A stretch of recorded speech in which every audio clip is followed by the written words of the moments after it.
Communication from the Chair.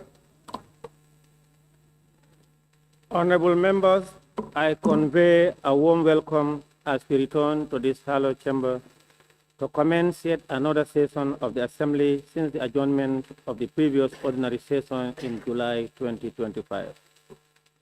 As we convened in this August chamber for the third ordinary session, I express my profound gratitude to Allah subhanahu wa ta'ala, the Almighty, for our lives and for making it possible for us to interact once again in the service of our dear country and people, and renew our commitment to the duties vested in us by the people of the Gambia, duties grounded in representation, legislation, and oversight. I pray that Allah continue to guide us through this session and beyond. Honorable members, I wish to warmly welcome you all back to the Assembly after our month-long recess. I extend my sincere gratitude to each of you for your continued dedication, commitment, and service to the people of the Gambia. During the recess, I trust that members were able to rest, reconnect with constituents, and attend to other important engagements, all of which are vital in enriching our work in this August Assembly. Honorable members, let me recognize the presence of cabinet ministers here today to attend to their respective scheduled businesses. I welcome you all to this Assembly. Honorable members, may I equally recognize the tremendous effort and commitment of honorable members of the Special Select Committee established to investigate into the sale and disposal of assets and properties of former President Jano. This inquiry stands as a critical pillar in a collective effort to uphold accountability, safeguard public resources, and restore public confidence in governance. Honorable members, by way of an update to this August Assembly, the Student Revolving Loan Scheme Act 2025 was passed during the previous ordinary session of the National Assembly in the 2025 legislative year, and assented to by His Excellency the President of the Republic. Honorable members, the approved agenda for this ordinary session has been circulated to all stakeholders. Concerns to take note and attend to their respective scheduled businesses. The Honorable Minister for Finance and Economic Affairs is scheduled today in accordance with Order 94, Sub 1 of the Standing Orders to deliver his oral ministerial statement to this Assembly on the implementation and monitoring of the annual budget. The Honorable Minister has fulfilled the provision of Order 48, Sub 2 by submitting the said statement prior to his appearance before this Assembly, which reads, and I quote, "The Vice President or Minister shall make a written copy of the statement available to members as early as possible, and in any event, at least 30 minutes before delivering the statement in the Assembly. Where this has not been possible, he or she shall state to the Assembly the reason." End of quote. Finally, to the clerk and staff of the Assembly Service, thank you for the usual support and guidance throughout the process. I want to urge all of us to keep up the momentum and even do better. To the honorable members, I urge you to take note of the relevant provisions of the Constitution and the standing orders of the National Assembly during this ordinary session. I thank you so much, Clerk. We may proceed. Thank you. Correction and approval of record of votes and proceedings of the National Assembly sitting of Friday, 11 July 2025. Honorable members, the record of votes and proceedings of the National Assembly sitting of Friday, 11 July 2025 is before us for correction and approval. Can any honorable member please move that the said record of votes and proceedings be considered and approved? Any honorable member, nominated member, Maimuna Sise.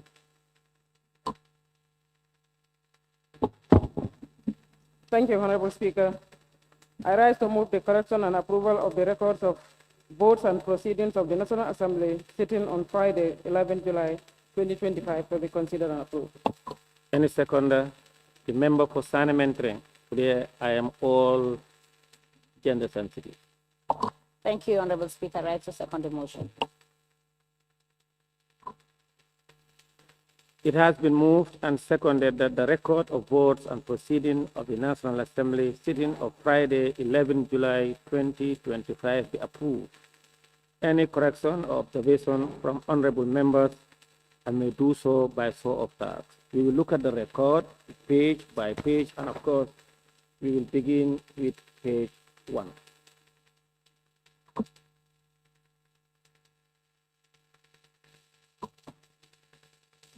Honorable members, on page 1.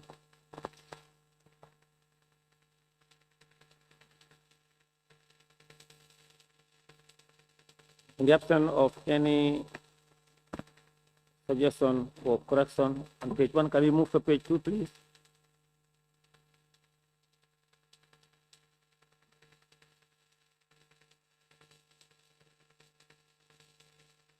Page 3.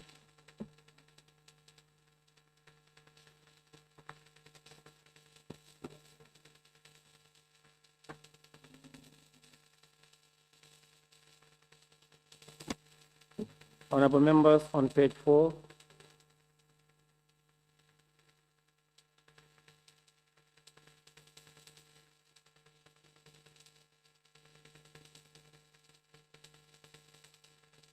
Page 5.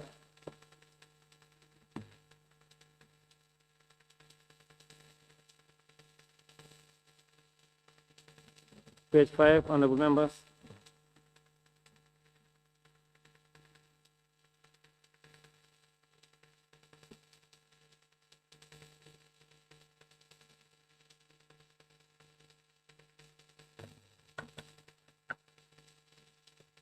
Page 6.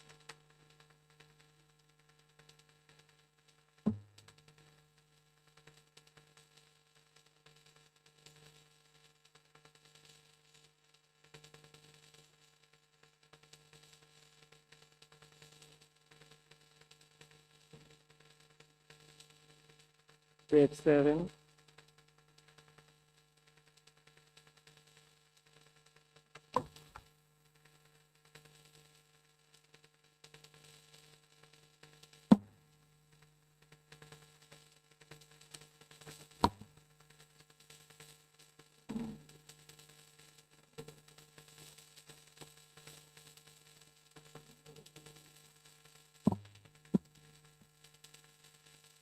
Honorable members, it has been moved and seconded that the record of votes and proceedings of the National Assembly sitting of Friday, 11 July, be approved without amendment.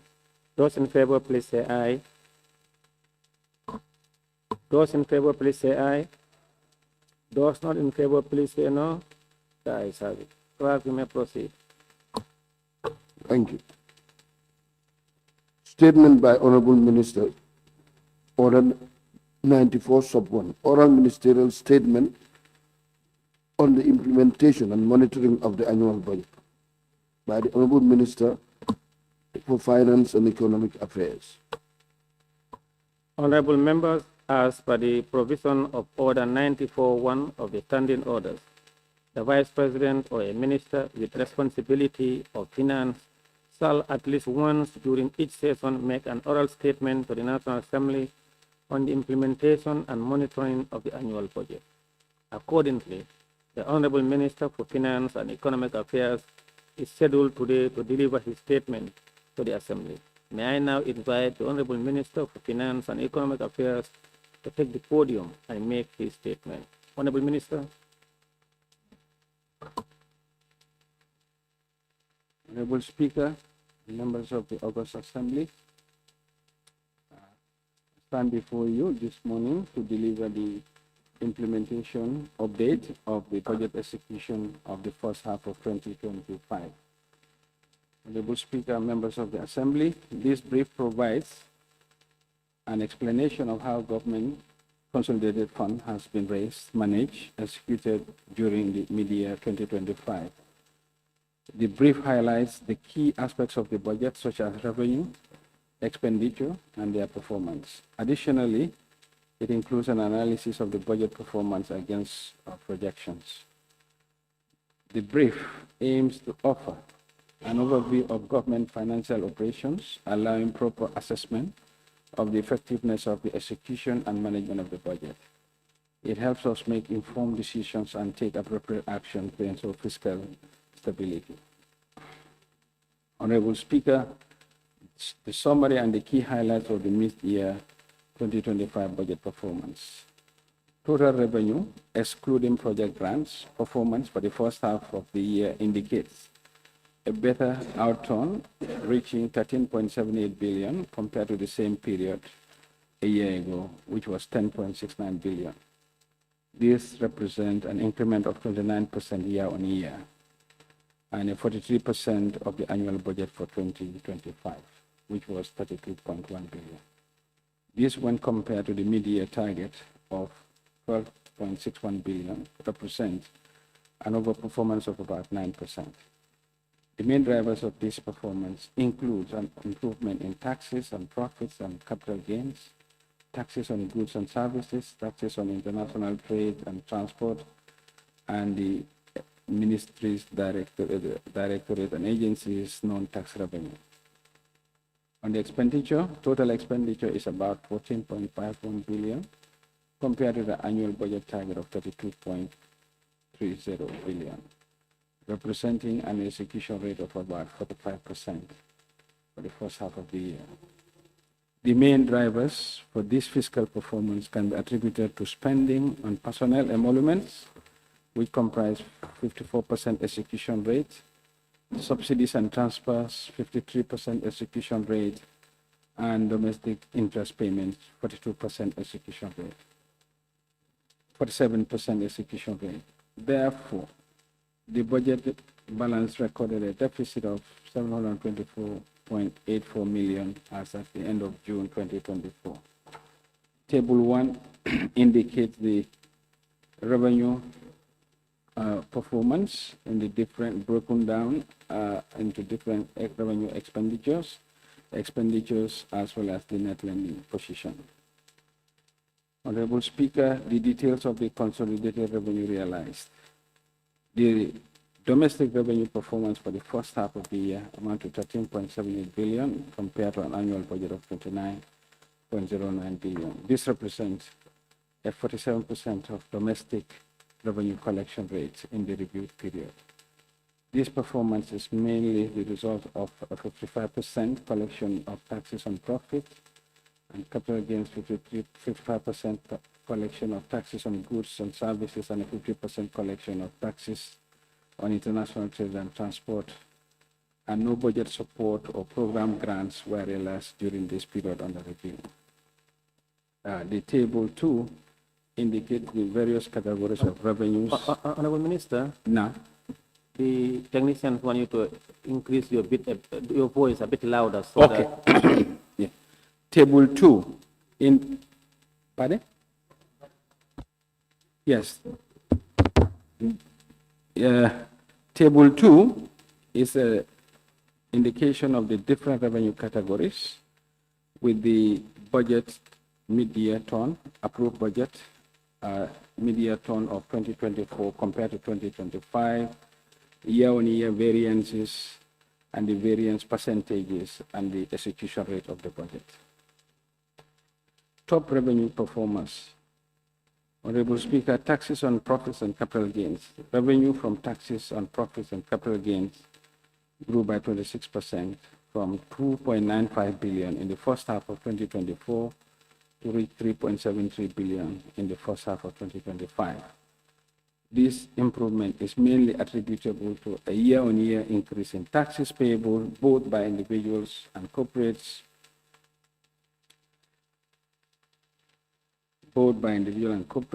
and other enterprises of 46% and 60% respectively. Taxes on goods and services represent 55% collection rate compared to an annual target of 8.25 billion to reach 4.58 billion in the first half of 2025. This is mainly attributable due to the good performance of the general taxes on goods and services and excises, with the collection rates of 55% and 57% respectively. Taxes on international trade and transport recorded a performance of 50% compared to an annual budget of of 5.87 billion, reaching 2.91 billion in the first half of 2025. Year-on-year, taxes on international trade and transport grew by 32%, 713 million, from 2.2 billion the same period last year. This growth in taxes is the culmination of increased efficiency in tax administration, including the deployment of more enhanced customs system through digitalization. Consolidated expenditures. The detailed expenditure performance for the period under review is tabulated in Table 3 below, which is a consolidated approved budget 32 billion, outturn for the year 14.5, execution rate 45%, and the different categories of expenditures from personnel emoluments to other charges, interest, and capital expenditures are identified. The overall expenditure for the first half of the year amounted to 14.51 billion, which represents a 45% execution budget for the year. The main drivers of this expenditure include expenditure on personnel and subsidies and transfers to substandard entities. Personnel emoluments amounted to 4.74 billion, whereas subsidies and transfers amounted to 3.46 billion. Current expenditure represents 46% of its approved budget of 28.28 billion, which amounted to 13.14 for the period under review. However, 1.4 billion above the previous year's outlay. This is mainly driven by a 54% execution rate of personnel emoluments, 53% execution rate of subsidies and transfers, and a 47% execution rate of domestic interest payments. Also, the 34% year-on-year variance on personnel emolument is mainly attributed to government effort to increase salaries to civil servants. This is after the salary increment. Capital expenditure amounted to 1.37 billion, and it represents 36% of the approved budget of 3.78 billion. Compared to the corresponding period a year ago, capital expenditure declined by 9%, which is 140 million. Budget deficit for the period, although the overall budget for the year was a deficit projection of 198.33 million, a deficit of about 724.84 was incurred for the first half, with efforts being made to slow down the rate of execution of expenditures and the expected increase in performance of revenue, especially with the realization of program grants, which is the budget support. This deficit is expected to go down to meet the annual fiscal target. In conclusions, Mr. Speaker, the budget implementation for the first half of the year reflects strong domestic revenue performance, with collections exceeding the same period last year by 29%. This revenue overperformance underscores positive momentum in the fiscal mobilization effort. However, the increase in revenues have been accompanied by significant spending pressures, primarily driven by rising costs in debt interest payments, personnel emoluments, and subsidies and transfers to public institutions. Overall, the government expenditure rose by 9% compared to the same period last year, resulting in a budget deficit of 724.84 million. Moving forward, fiscal measures will continue to be implemented to ensure prudent budget execution while maintaining essential expenditures that support economic growth and development. Annex 1 is an indication of the GLF expenditure analysis year-on-year and their variances. And Annex 2 is the expenditure by budget entities for the year, first half of the year, by budget entities. It indicates the annual budget, the mid-year actual outcome, and the execution rate of the budget for the different entities. Annex 3 is the detailed revenue collection by the agencies into different revenue categories and the ministries that are in charge of revenue collection. With that, I submit, Mr. Speaker. Thank you.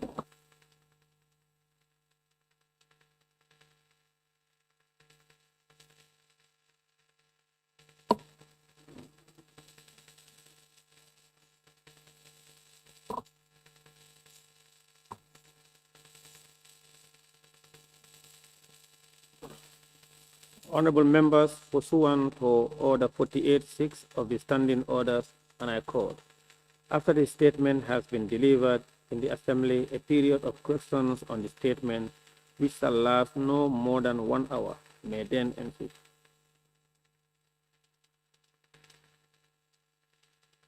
The Speaker shall determine the period taken into consideration and the content of the statement, the number of members wishing to ask questions, and the ratio of other businesses.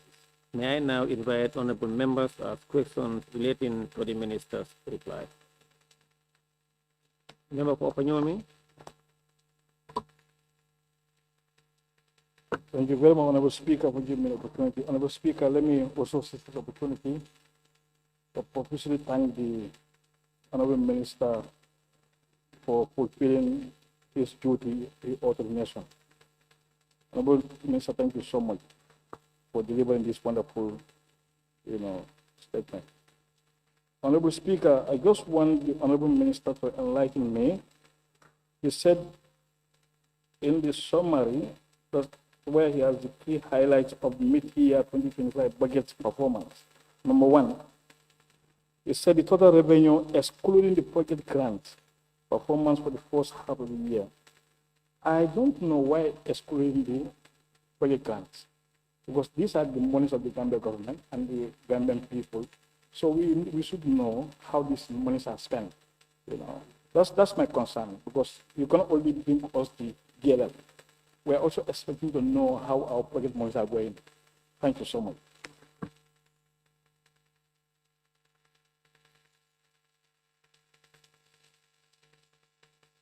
Honorable Minister. Thank you very much, Honorable Speaker. The budget implementation is on the Consolidated Revenue Fund, that is the GLF component. As you know, the project grants are under the development categories and the reporting framework, but it's a valid observation and this can be considered. But so far, the implementation is purely focused on the local revenues and expenditure. The project grants are not within the control of government alone. It depends on the contributions from the partners when they disburse and project execution. So, point noted, is a worthwhile observation. But the implementation is on information that the Ministry of Finance have in terms of how much revenue is raised domestically and how much is expended. But there is no harm in also diving into project grants, which are projects being implemented. Thank you.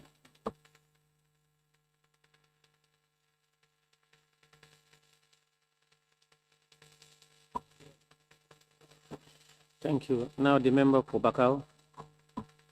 Thank you very much, Honorable Speaker. Honorable Minister, it's important for us to be given the midterm budget performance. But to my understanding, will it not be ideal for us to be given the amount of budget spent from the approved budget for each ministry?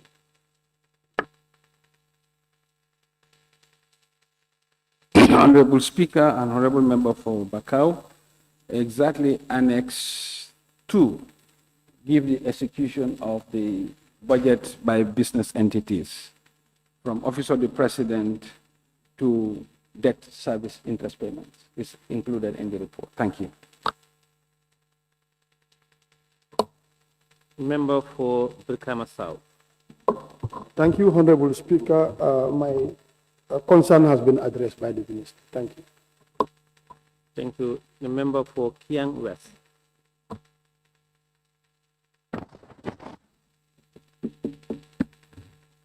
Thank you. Thank you so much, Honorable Speaker. Honorable Minister, can I have?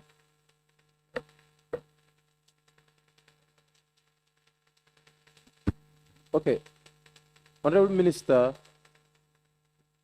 if you look at the budget deficit, over 700 million in the first half of the year, is reported as budget deficit. And what would be the implications of this on various subsectors? And how did you deal with this situation as a ministry to ensure that it does not affect the system?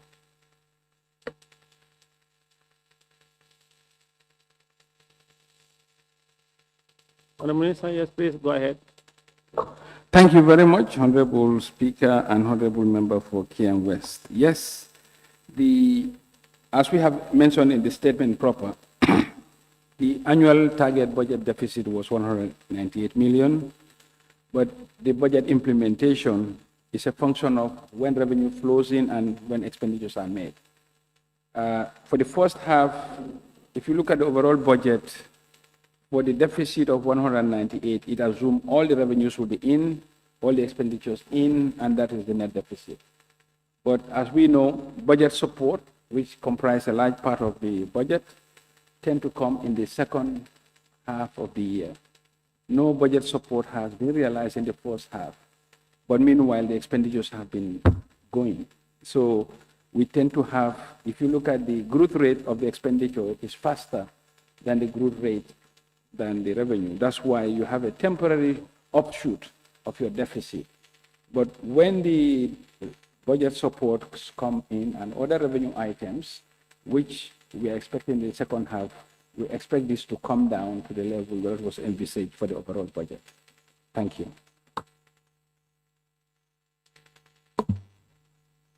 Member for Sabah Sanjal, you have the floor. Thank you very much, Honorable Speaker. Honorable Minister, you made mention in your statement that the main drivers of this expenditure include subsidies and personal emoluments. Can you be specific on the subsidies? What are you subsidizing, and what effect, what positive effect does it have as far as addressing challenges that are faced by the people is concerned? Because I believe if you are subsidizing a specific good, it could have a positive impact on the lives of people. So can you be specific on the subsidies? What actually do you subsidize? Thank you. Much, Honorable Speaker and Honorable Member for Sabah Sanjal. Yes, the category is subsidies and transfers. It has a combination of both. And it's a very worthwhile observation, and the subsidies were primarily to the agricultural sector, and they are mainly for the crop financing. As you know, when we price the groundnut, we price them above market rate. And that is why our farmers have been able to receive record crop price for the ton of groundnut compared to what they obtain in the market. When we price the crop finance, particularly for groundnut, deliberately government will pick the sales price per ton above what will be the market price. So that has been one element of the subsidy. The second element of the subsidy is the fertilizer. A bag of fertilizer at market price about 2,800, but we are selling to the farmers at 1,100. So literally we are subsidizing for every bag of fertilizer about 1,700. The combination of these two are what form into the subsidies aspect. And certainly we believe this is important, as farmers are an important constituency. Yes. The farmers are important contributors in the economy. Without these subsidies, a bag of fertilizer will literally be unaffordable, because technically it will be priced more than a bag of rice. And that will affect not only the agricultural productivity, but also the expenses for the farmers. Equally, on the crop financing, if we do not price our crops, particularly groundnut, at above market price, we believe it will not give the farmers the income to upkeep their livelihoods. A third element of the subsidy is the energy sector. That is NAWEC. Today, the tariff in Norway is below cost recovery. For every kilowatt hour that we are paying at car power, government is subsidizing more than 30%. So that is the tariff structure of the energy sector. So those are the three elements of subsidy. And this is very worthwhile to note because literally every Gambian with the enhanced electricity expansion, the gap between the overall cost of energy production and what is in the tariff are wide. As such, the subsidy element to the energy sector is ballooning. In fact, over the last 12 months, the government has spent more than $50 million to subsidize the energy sector. Thank you.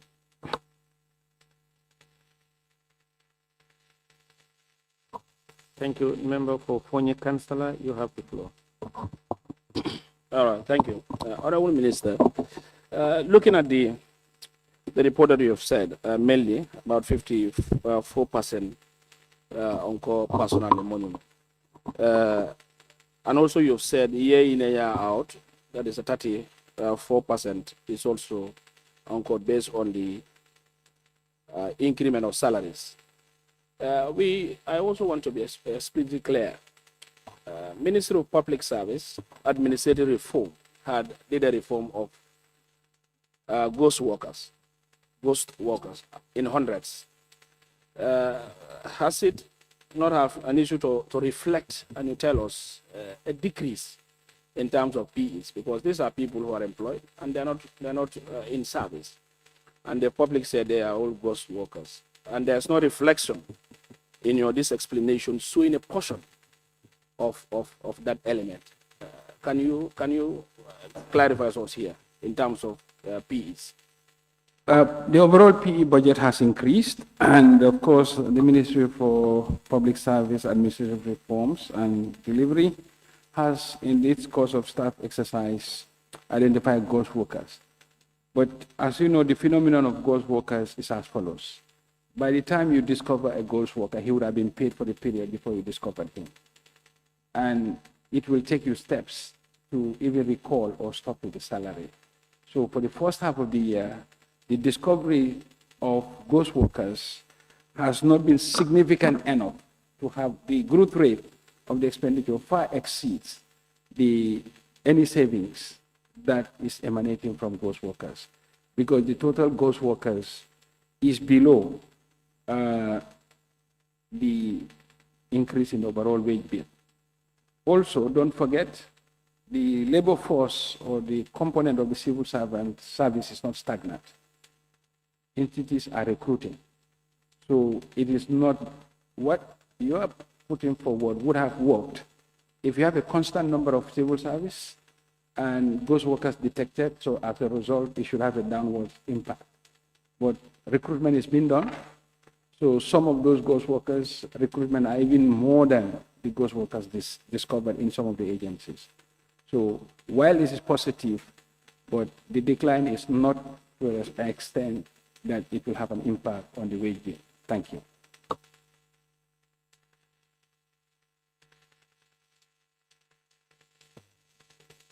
Honorable Member for Banjul North, you have the floor. Thank you very much, Honorable Speaker. And Honorable Speaker, I would say it is very good to be back again for another important session. Honorable Minister, I would want to commend you for coming up with such a statement at a very timely situation. But I just want to give reference to the title of the document that is shared with us. That has to do with the mid-year 2025 budget performance brief. And going through the document, I realized that the entire focus is on the JLF. So I just want clarity on why not the general budget. Because talking about the budget performance, I am expecting everything as far as the budget, the entire budget is concerned. Thank you. Thank you very much, Honorable Speaker and Honorable Member for Banjul North. Yes, this is a valuable observation, but like I have mentioned earlier, the non-GLF component principally the development budget, is implemented in consultation with the partners. And the implementation is of a nature that it depends on the project execution, where the time lag for information is a bit more longer than the GLF budget. So as such, if you look at even the requirements of the Public Finance Act, it is to concentrate on the government local funds, not the overall budget. That was the requirement of the Public Finance Act, simply because of these differences. But we don't mind, as a ministry, to provide supplementary information in future reports on the implementation of development budget as we have them. Thank you. Thank you. Member for Lower Salem, you have the floor. Thank you, Honorable Speaker, and thank you, Honorable Minister. Honorable Minister, on document that the revenue has overperformed, on document, but in actual in expenditure, ministries, agencies do say that they find to get their allocations in time. But in document, you have overperformed on revenue. What is the cause of those reactions? That whether this the budget is not performed by program-based budgeting, but that we know. Our budget works according to the program-based budgeting. We have not seen it here, because if you check on the Annex 2, the Ministry of Agriculture, the first year, the first year that quarterly year that you report here, you budget for $355 million. That was the first report that you gave us.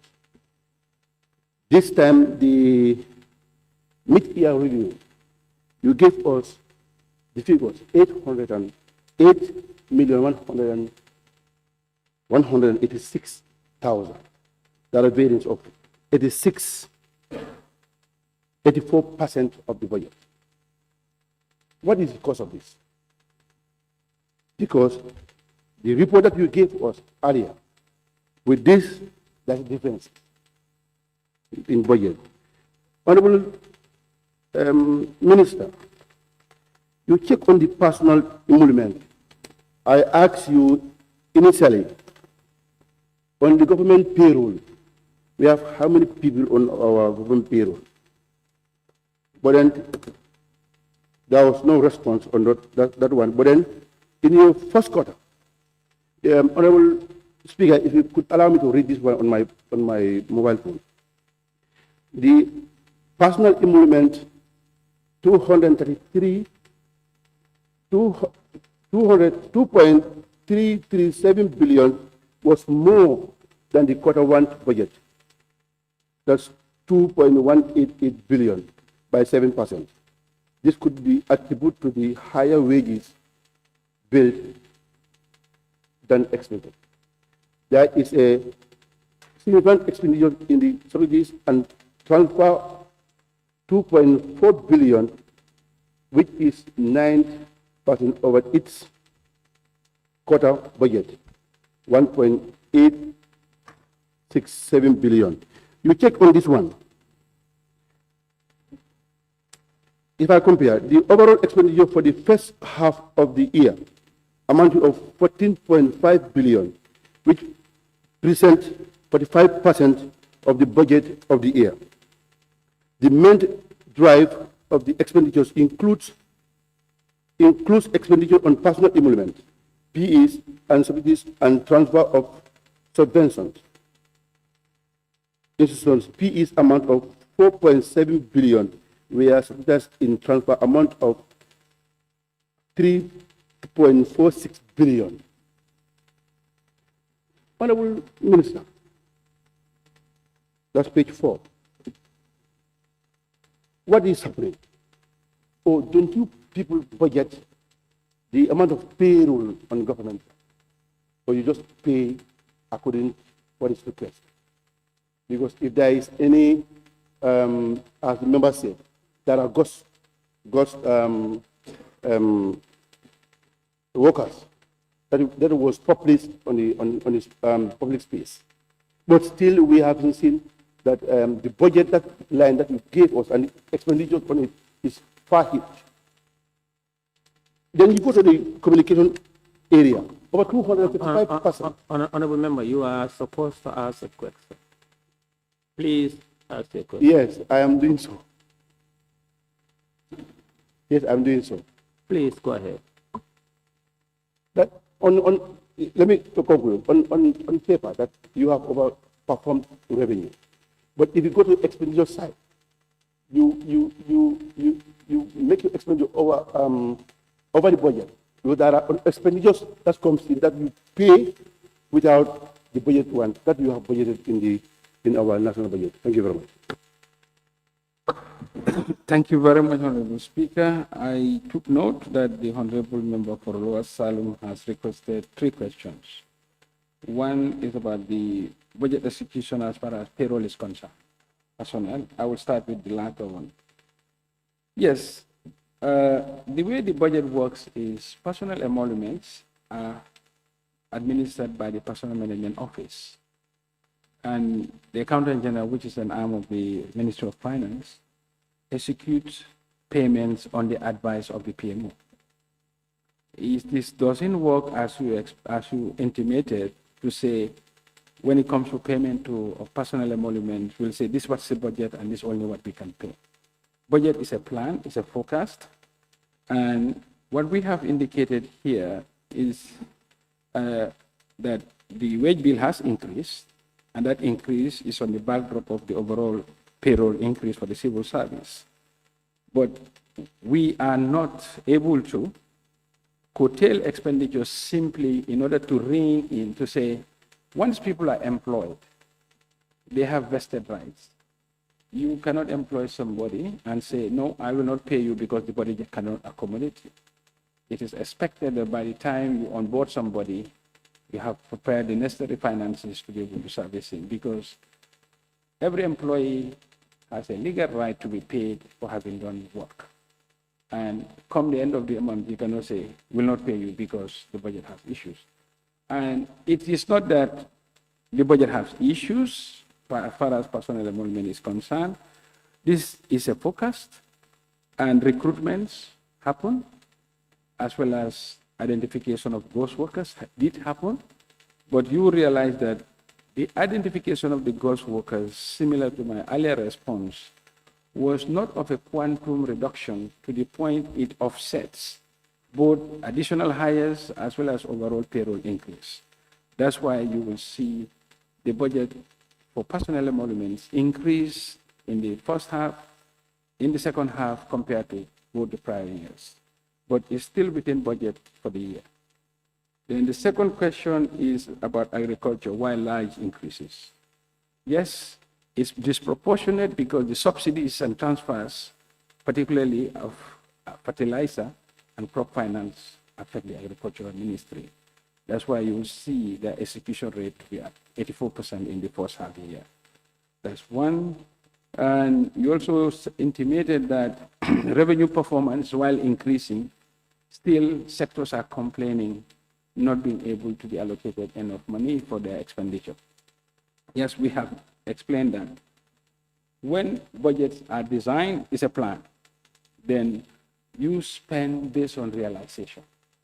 While the revenues have increased, but they have not increased as much as the increase in the expenditure base. If you look at the overall increase, that's why we have an overall deficit. The expenditure grew faster than the revenues. That's why you have an overall deficit of 700. If they are working in tandem, there would have been no deficit. And the principal reason is, and I will hasten to explain, why we are going this way is the overall objective is to keep the indebtedness of the country down, to keep the debt level down, because the deficit has to be financed. and it has to be financed through borrowing. So the larger the deficit, the more your borrowing will be. And today, part of the pillars of the ministry is to work on bringing down the overall debt. So that's why we cannot allocate to sectors just through borrowing. We can only allocate to sectors within the limits. We have limits with the central bank that our overdrawn account balance can only reach. And we have every quarter a targeted what we call net domestic borrowing limit, where our overall borrowing should not exceed. So these have been the basis of why the budget has been executed. And the simple and long and short answer to allocation, which sectors have been complaining, would be, if the budget is fully funded, like the revenues are there to support the expenditures, there would have been no need for allocation. And it is not our interest as a ministry to do this allocation. What we want to do is to allow the sector to spend as legislated. But unfortunately, the fiscal space is not there. And that's why we are urging every party, both the revenue authorities as well as the MDAs, to mobilize revenue collection so that as the revenue is collected, more execution of expenditure can follow. Thank you.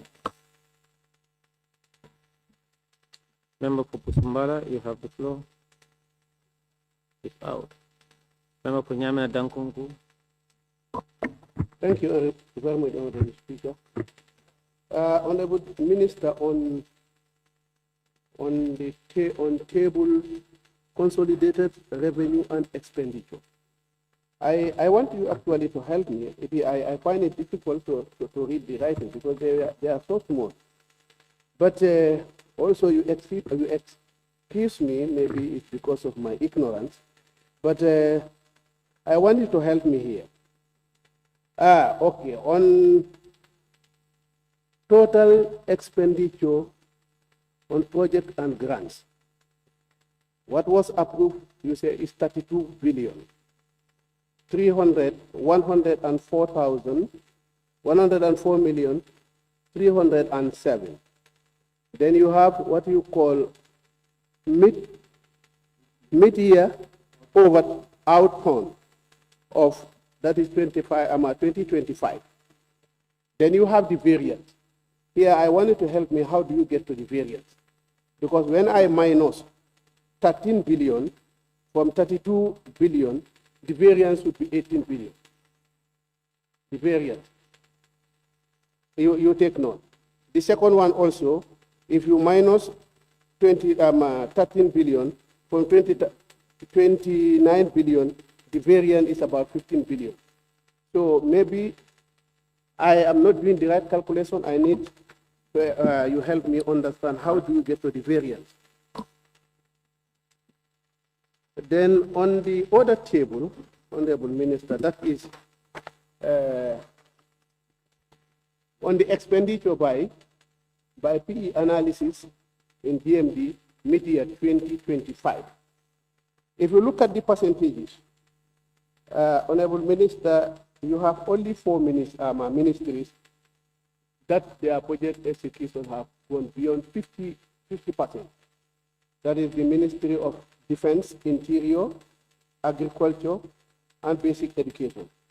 All other ministries falls, their percentage is very low, meaning the budget execution rate, other than this ministry, looking at we are almost at the end of the year, the budget execution rate is slow. Then on the same page, you have Ministry of Energy. What they were allocated was $1 billion. That was what they were allocated as, for 1,263 million. But their budget execution rate is 7%. Only 7%. Meaning they spend only 85,979.9. There is something wrong. Only 7%. That's what they spend, according to what you gave us. Then you go to the Ministry of Communication and Digital Economy. They have spent. Honorable member, please limit your Yes, I'm coming. I'm getting my answer. These are answers. It's clarification. They are questions. How many questions? Ministry How many- Ministry of Honorable- Communication and Digital Economy. Honorable member, Yes. you are to ask a question, but it's like you're going from one ministry to another. Yes, because all fall under this table. All the clarification I wanted is under the same table. So Ministry of Communication and Digital Economy, you have spent 255% of their budget. So we need an an explanation on that expenditure. And if you look at that ministry, on the detailed revenue collection, detailed revenue collection by collecting agency. Look at the ministry itself, Ministry of Communication and Digital Economy. They are falling down. Look at what they were expected in 2025 was 71 million from 71 million, 2025 35 million, and 8 million. So the ministry revenue collection is falling down, and yet you have spent 255% of their budget. Thank you. Thank you very much, Honorable Speaker and Honorable Member for Yamina Dankungu, for your notable observations. I will start with the Ministry of Communication and Digital Economy. The disproportionate expenditure of 255 relates to the compensation paid to the GAMCEL and GAMCEL staff. Because, as you know, the severance package for the reform of GAMCEL and GAMCEL had to be paid through the ministry. And that was why that amount of the over expenditure happened. That payment was from government and it went through that ministry. So all the expenditures went. That's why it is disproportionate, because that amount was not in the budget for the ministry at the year, but the execution came in the middle of the year. So we had to allocate funds to be able to meet these expenditures to GAMTEL and GAMCEL staff. I'm sure we are all aware that publicly they have acknowledged receiving support from government, and that is the over expenditure there. For the Minister of Energy, the low implementation, this could be mainly the overall running cost of the ministry, as the support to the energy sector is, we have raised funds through the capital market, where we have used to pay, and those payments are done quarterly. So this is mainly for the operational, but we will look into this. Is an outlier, and for the clarification and revert back with a proper explanation. On table 1, the year-on-year variance that you have mentioned, it is not against the budget. It is year-on-year variance, that is 2024 versus 2025. So the computation is not against the budget, but against the values of 2024 compared to 2025. And if you do those sums, the numbers are right. It is not against the budget, but year on year. That means 2024 versus 2025. Thank you. The member for Brikama North and Minority Leader. Thank you very much, Honorable Speaker. Honorable Minister, on the sharp increase in the budget deficit, could you clarify why the actual deficit in just half the year is more than 3 times the projected deficit for the entire year? And also, could you provide details on the main factors that have driven this sharp increase in the deficit? Is it primarily due to shortfalls in revenue collection, or has it been caused by unanticipated expenditures? Thank you very much. We have explained in the text to say that the deficit was more than budget simply because the expenditures were far more than the budget for the period. And these are due to expenditures growing faster. I have just explained that the compensation paid to GAMCEL and GAMTEL staff, that explain the overshoot of the expenditure to that ministry, the heightened increase in subsidies and transfers So technically, the deficit is more than what was envisaged at the year end, simply because in the first half of the year, more expenditures did take place than the revenue. In fact, revenue grew, but the expenditure grew at a faster rate than the expenditure. This is the explanation. And what we envisage as a ministry, when the second half execution of the budget takes place and budget support and other expected inflows come in, we expect the deficit to come to the level of the year-end projections. Thank you. Thank you. The member for Banjul Central, you have the floor.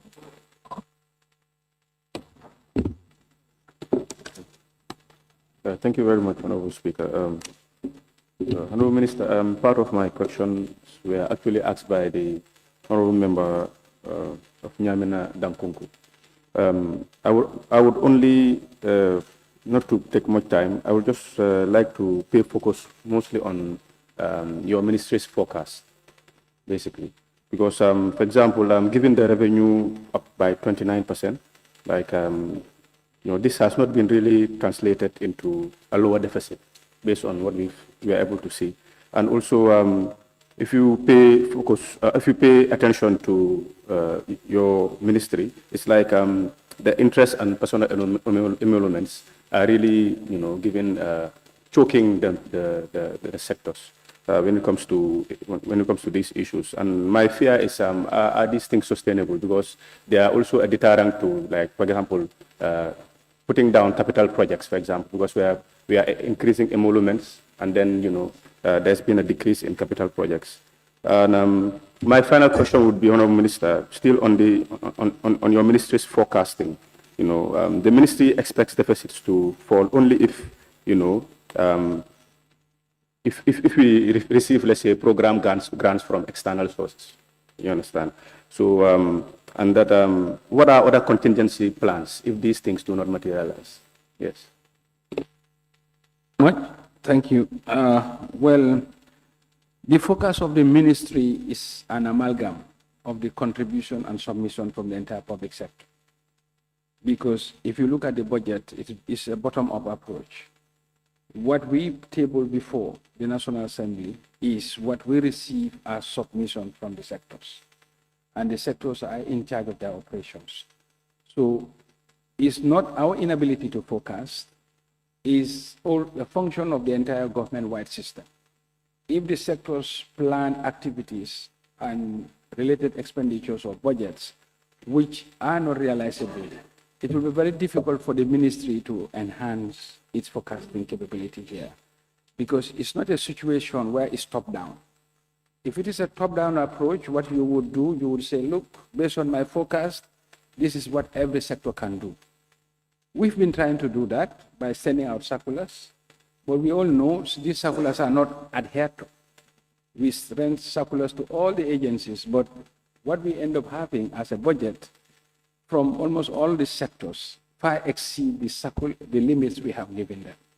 So that makes it a bit difficult in terms of increasing the predictability of the forecast, because it's a bottom-up approach, it's a contribution from all the sectors, and it's not forecast that necessarily we direct to say we are envisaging next year expenditure not to grow by 5%, and the entire system should just look at that.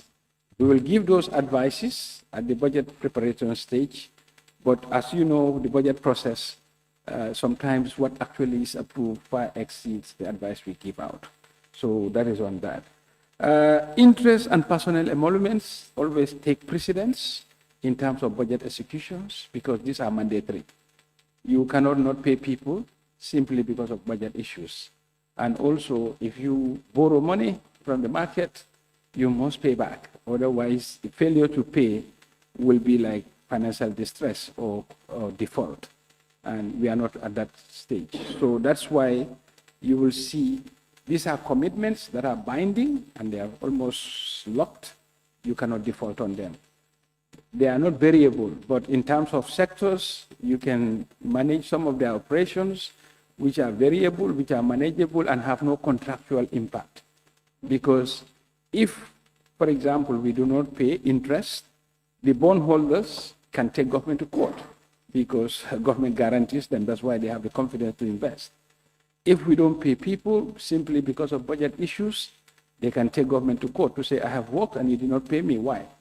But if, for example, a sector ministry wants to do a workshop, unfortunately, we have not given them enough money to do the workshop.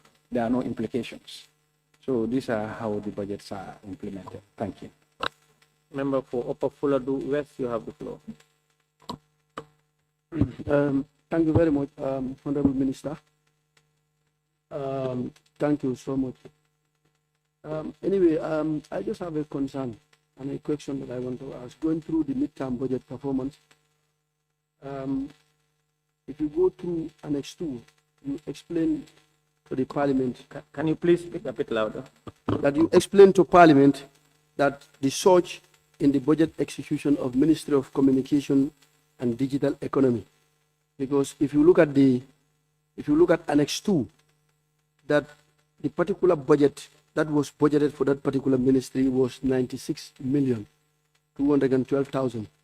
And then we have seen that already payment have been done, that is 245 million. Am I right? So, Honorable Member, I hope you are not repeating. pardon? Can you put off your mic, please? I hope you are not repeating what was asked. Honorable members, please, I'm not asking you. No. Can you please complete what you want to say? Yes, it's not repetition. Now, what I'm saying, looking at what was budgeted and what is executed, the variances is too big. What I want to ask the Honorable Minister, it is not ideal for the Minister to inform the Parliament before this execution is done. That's my question. Well, thank you very much for the question, Honorable Member. But there is a tool in the Public Finance Act, because a budget is a forecast.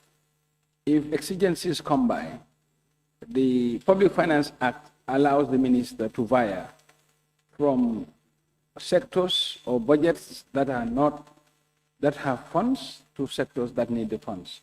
And it's exactly that section of the act we have invoked in order to do this payment. Thank you. Thank you. Member for Sanementring, you have the floor. Thank you very much, Honorable Speaker. Honorable Minister, in Table 2 on page 3, where you have the consolidated revenue table, and right in the middle, you have taxes on specific services. I just need clarity on what you mean by the taxes on specific services, and what specific services do you mean by that? I need clarity. Thank you. Thank you very much, Honorable Member. These are different codes of taxes because, taxes are collected based on codes and categories of services. So I think it's a classification issue for the Revenue Authority.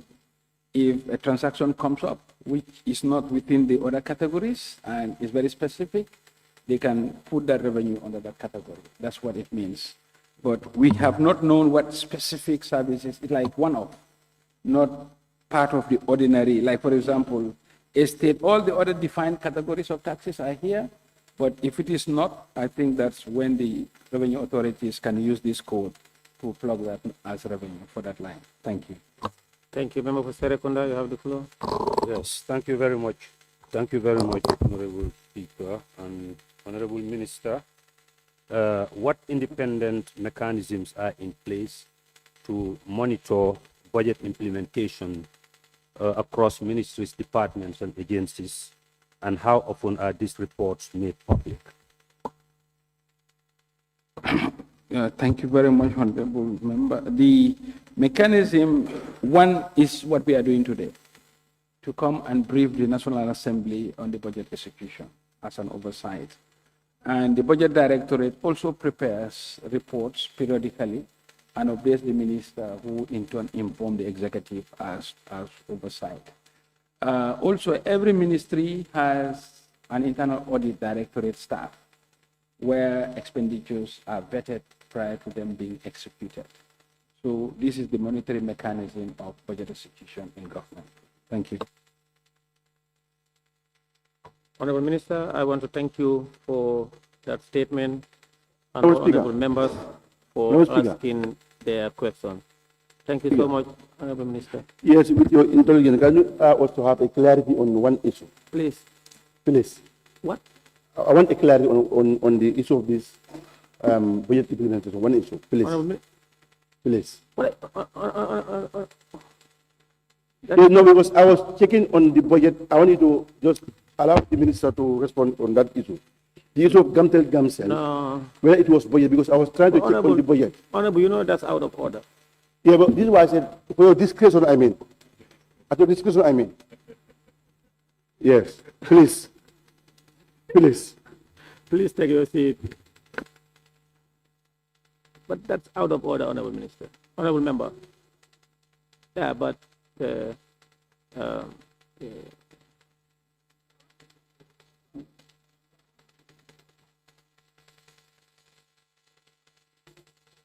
and I don't want you to make statements. Please just go straight to the point. Honorable Minister, thank you. We do that update.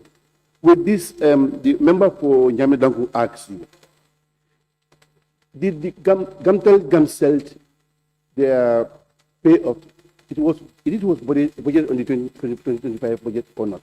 Because I have looked at the budget. No, just ask your question. Ask your question. I don't see anywhere it's budget. Honorable, please. Honorable Speaker and honorable member, that's exactly what my answer was. This was not in the budget, and we have wired from codes that could absorb this payment, and it's within the Public Finance Act. Thank you, Honorable Minister. I want to thank you for those questions provided, and I want to thank honorable members for that. Thank you, Honorable Minister. You may go. Honorable members, at this juncture, I would like to suspend the assembly for 30 seconds. Sergeant at Arm, what are you doing? Sergeant at Arm, what are you doing? You cannot be on your phone when you're in the chambers. I'll suspend the assembly for 30 seconds.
for the second reading in accordance with Standing Order 66 sub 2. Therefore, pursuant to Order 67 of the Standing Orders, honorable members, please. Orders, please, order. Therefore, pursuant to Order 67 of the Standing Orders, I now invite the Honorable Attorney General and Minister for Justice to move a motion for the second reading of the bill entitled Judicial Officers, that is Condition of Service Bill 2025. Honorable Minister.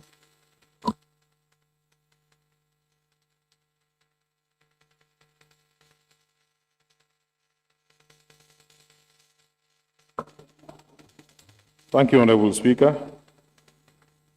Honorable Speaker, I wish to move that bill entitled Judicial Officers Conditions of Service Bill 2025 be read the second time. Honorable Speaker, the objects and reasons of this bill is it is introduced in fulfillment of Chapter 7 of the 1997 Constitution of the Republic of the Gambia, which guarantees the independence of the judiciary as a co-equal branch of government and vests the Judicial Service Commission with the responsibility of overseeing matters related to the terms and conditions of service of judicial officers. This bill also seeks to give effect to Section 120, Paragraph 3 of the Constitution, which states that, I quote, "The judiciary shall be independent and shall be subject only to the Constitution and the law." The independence is not merely symbolic, it must be supported by adequate and secure conditions of service, including fair and protected remuneration.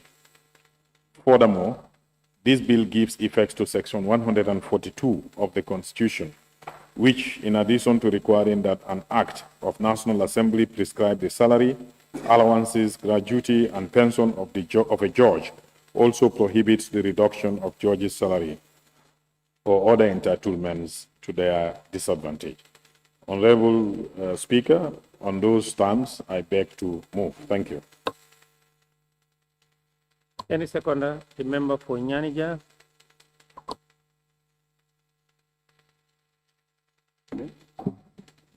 Thank you very much, Honorable Speaker. Honorable Speaker, I rise to second the motion and then equally want to assure my support for this bill. Honorable Speaker, the importance of this bill cannot be overemphasized as far as it is fulfilling some constitutional provisions as stated by the Attorney General in his motion. And of course, going through the bill, there are many issues which you know that at the level of the committee stage, we can fine-tune and then agree to disagree. But I just want to beg on the indulgence of honorable members for us to pass this bill once and then grant the judiciary, of course, the independence they deserve. Like point of order, a Honorable Speaker. full-fledged arm of government. Point of order. There is a point of order from the member for Fonye Councillor. Yes, thank you, Honorable Speaker. I am raising a point of order to the Constitution. Yes. I'm raising my point of order to the Constitution. Section 41, 2(1). 2(1). Yes.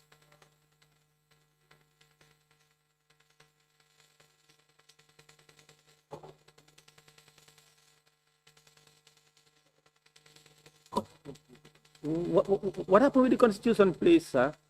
Yes, I said I'm raising a point of order on the current discussion, the bill that we have. Okay, Yes. can we hear that? Section 41, 2(1). It says a judge of a superior court shall be entitled to such salaries, allowances on retirement, such gratuity and pensions as may be prescribed by an act of the National Assembly. 42(1). Yes, what I'm just trying to lay, this is a bill. Honorable member, you are quoting the wrong section. Can you please? Sorry, 142. Huh? Section 142, 42. Enumeration of judges.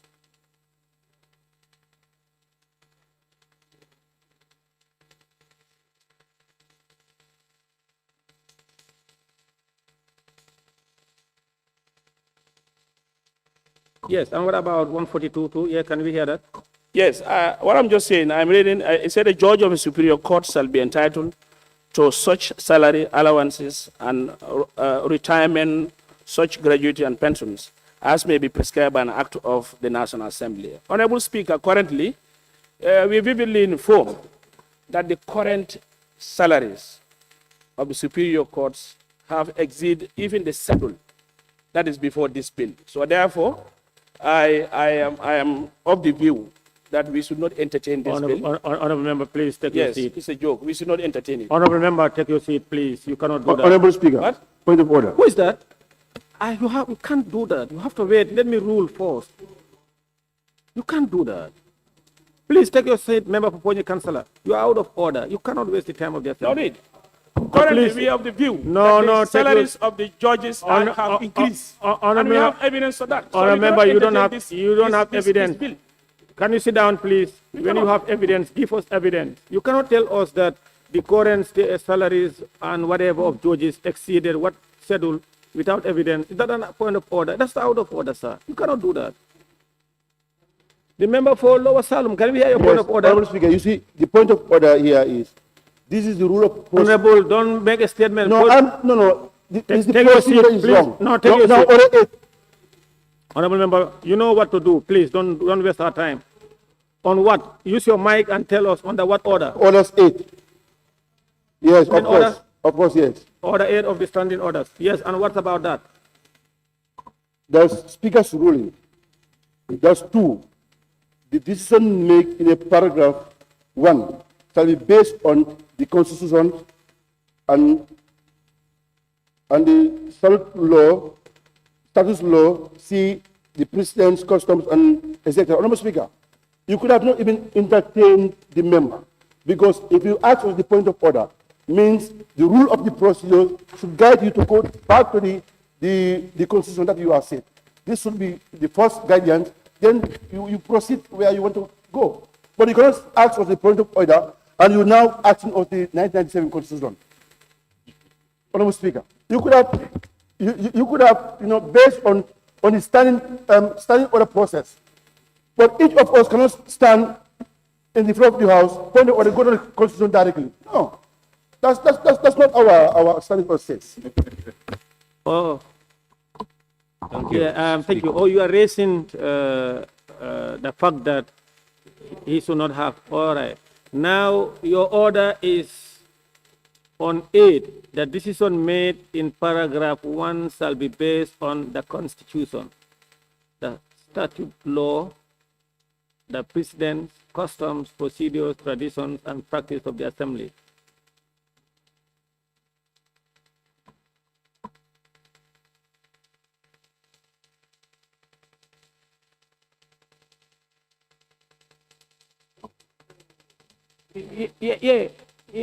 Honorable members, I think the objective here is, in the event that there is a matter and it is not expressly expressed in the standing orders, then we fall back to the Constitution, the order, statute law, customs, precedents, and traditions of Parliament. That's what he's saying. Sometimes we do our best when people raise matter of constitutionality. We listen to them, we allow them, so that we will make best use of their judgment, personal judgment or views on that as they relate to the constitutional provision. But nevertheless, he could not rely on that provision, because at the end of the day, what he submitted was a hearsay. He could not provide any evidence for that matter, and it has no effect on the proposal tabled by the Attorney General and Minister for Justice. The Honorable Member for Nyanija, can you proceed? Speaker, I also have an observation Honorable member, for Section Serekunda, you are out 142 of of the order. Constitution. You are out of Out of order. order, yeah. You are out of order. Member for Nyanija, please continue. Point of order. All right. Can we hear your point of order, sir? On what order? Yeah. My point of order will be on Section 142 of the Constitution, remuneration of judges. As he rightly read, a judge of a superior court shall be entitled to such salaries, allowances, and on retirement, such gratuity and pensions as may be prescribed by an act of the National Assembly. Yes, that's what we are. Thank you. That's what we are doing. But here, members, allow him in the interpretation, allow here, him to in make the his bill, submission, please. Allow him to make his submission. interpretation in the bill, judge means Chief Justice or a justice of a superior court of the Gambia. And again, but this bill, what it's trying to introduce is like, it is introducing salaries of judicial officers. And what the Constitution is saying salaries of judges, not judicial officers. Which means during the time of the drafting of this Constitution, there was a framework that governs the remuneration of those judicial officers. So it will be conflicting with our Constitution. Thank you very much. Honorable member, until and unless the superior courts or the courts decide otherwise, is the primary responsibility of Parliament to enact laws. And in enacting those laws, as stated by the 1997 Constitution, it's our responsibility to appropriate. And that's what we are doing. And we are in order. Please, honorable members, you are doing your number one function. You know, the function of members of the National Assembly is legislation, representation, and oversight. And you are doing the legislation here. And that the Constitution stated that their salaries, pension, whatsoever, is to be determined and enacted by members of Parliament through an act of Parliament. And that's what we are doing. Thank you. I think you understand what I'm trying to say, the point I'm trying to make. How about the civil service? Have we ever enacted a bill, an act that will regulate their salaries? Every year, in fact, thank you. Can you please? That's why every year, following the presentation of the budget, the minister presents the bill, the appropriation bill, an act of Parliament, and you enact it. It's a law. Please. Nyanija, please continue. Thank you very much, Honorable Speaker. Thank you very much. I think it was healthy. And then this just emphasized the fact that this bill is very important and it is long overdue. Because looking at the objects and reason, it is very clear, and then it is very clearly stated. Even by looking at the previous bills that came here, and they were withdrawn. In fact, if you look at both the objects and reasons highlighted there, and of course what is highlighted here, you will see that the independence of the judiciary, and of course their impartiality in performing their functions, and many other important aspects as far as their process and proceedings are concerned. This will address all that because it talks about remuneration and of course pensions and gratuities. So this bill is very, very important and it's timely. Honorable Speaker, you see the judiciary is the independent arm of government like the National Assembly and of course the executive. And then sometimes back, a bill of this similar nature, actually I wouldn't say the same, came here, but unfortunately it was rejected. But I think it was just based on misconception that the fact they are trying to increase the judiciary, their salaries here and there. And then I think that we shouldn't go up to that level because this is a constitutional provision. And whether we approve this or not, there's already a schedule that they have been paid on with. And then now what we are doing is just to streamline and of course upgrade for them to have the independence as we are also having as a parliament and of course other independence of the government. So thank you very much once again, and I once again indulge and urge all honorable members for us to give this bill a smooth sailing to the consideration stage for us to do the necessary things. Thank you so much.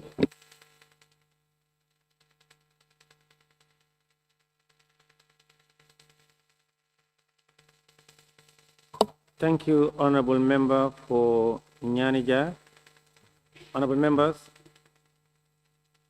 in accordance with Order 67, Sub 1 of the Standing Orders, I will now open the floor for debate on the general merits and principle of the bill. Any honorable member who wishes to take part in the debate may do so now by show of thanks. In fact, a lot of you made it on my list. We will now begin with the member for Ponye Bintang Karanai.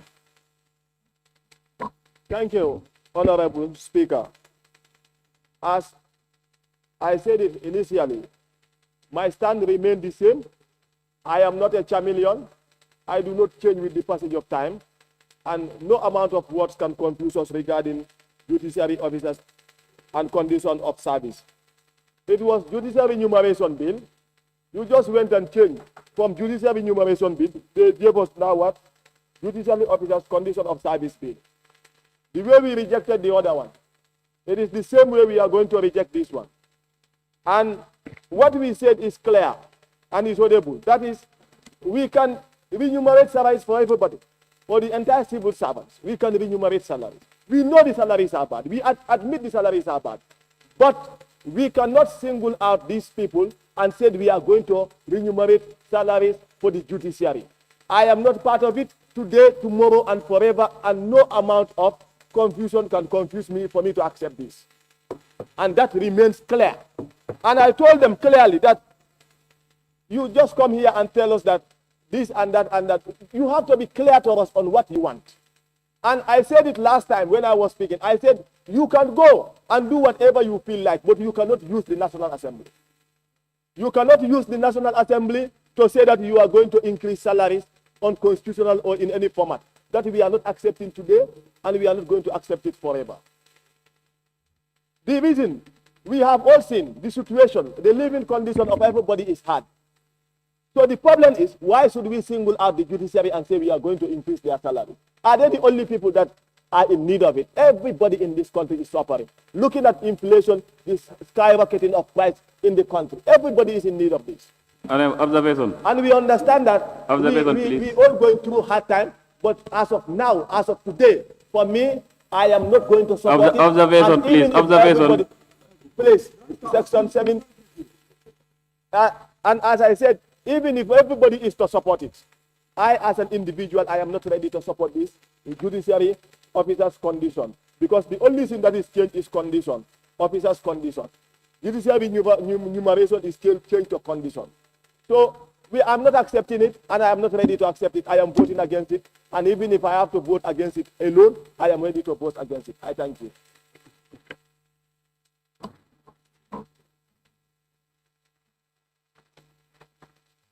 The Honorable Member for Kiang West, you have the floor. Honorable Speaker, thank you very much. I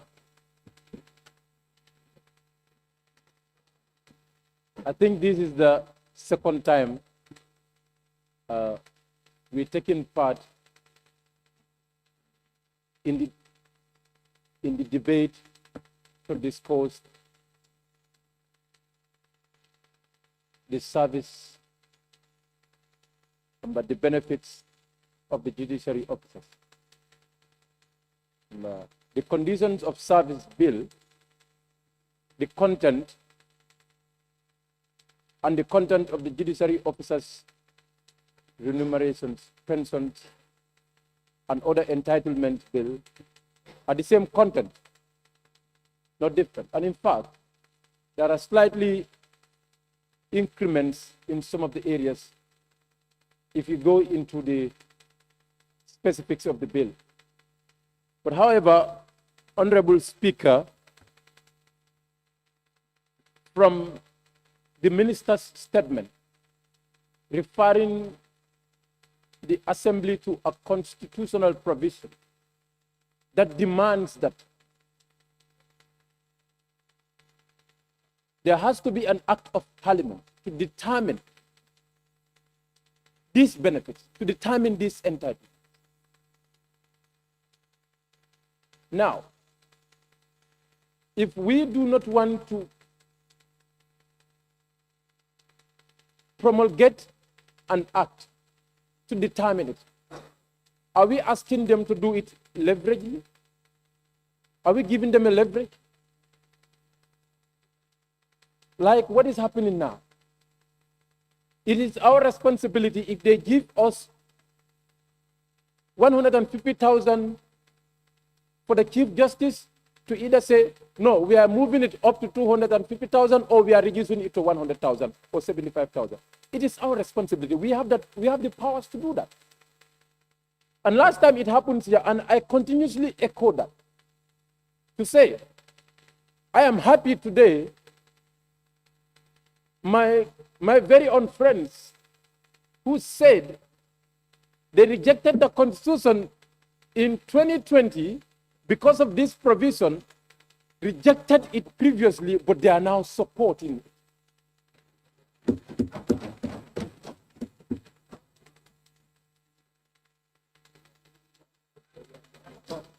And they have agreed that we were misinformed. But however, I want to remain consistent as a member of parliament to say because when it came,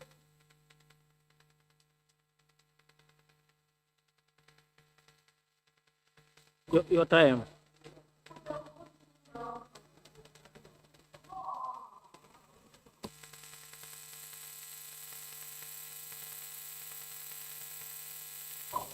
Time is 1 hour.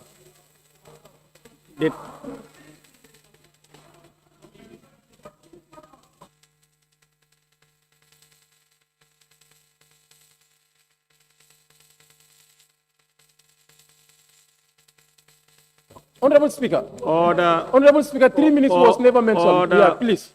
Honorable members. Honorable members. But 3 minutes was never mentioned. Please, okay, take your seat. Order, honorable members, order, please.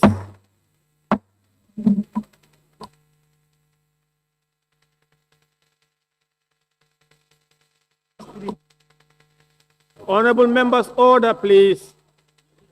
Honorable members, order.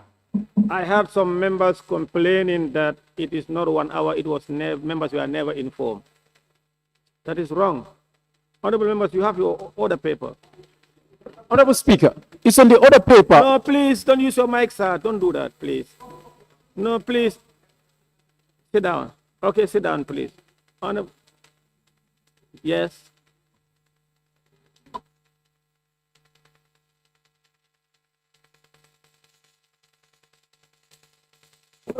Honorable Speaker, what I want to make emphasis is that I was listening to you keenly. Looking at the order paper. Honorable members, please, let's listen to each other. So this one should be subtracted from the 1 hour. Yes. Can I go ahead?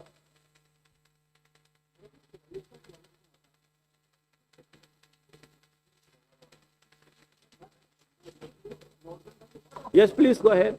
Yes. I just want us to help each other because, like I said, I was listening to you keenly. During the 4th item of the order paper, you can see on the order paper that even 1 hour was not mentioned. But when you were giving your statement, you said within 1 hour. That's what you said. You said we should have this session with the Minister of Finance within 1 hour. But it is not stated here on the order paper.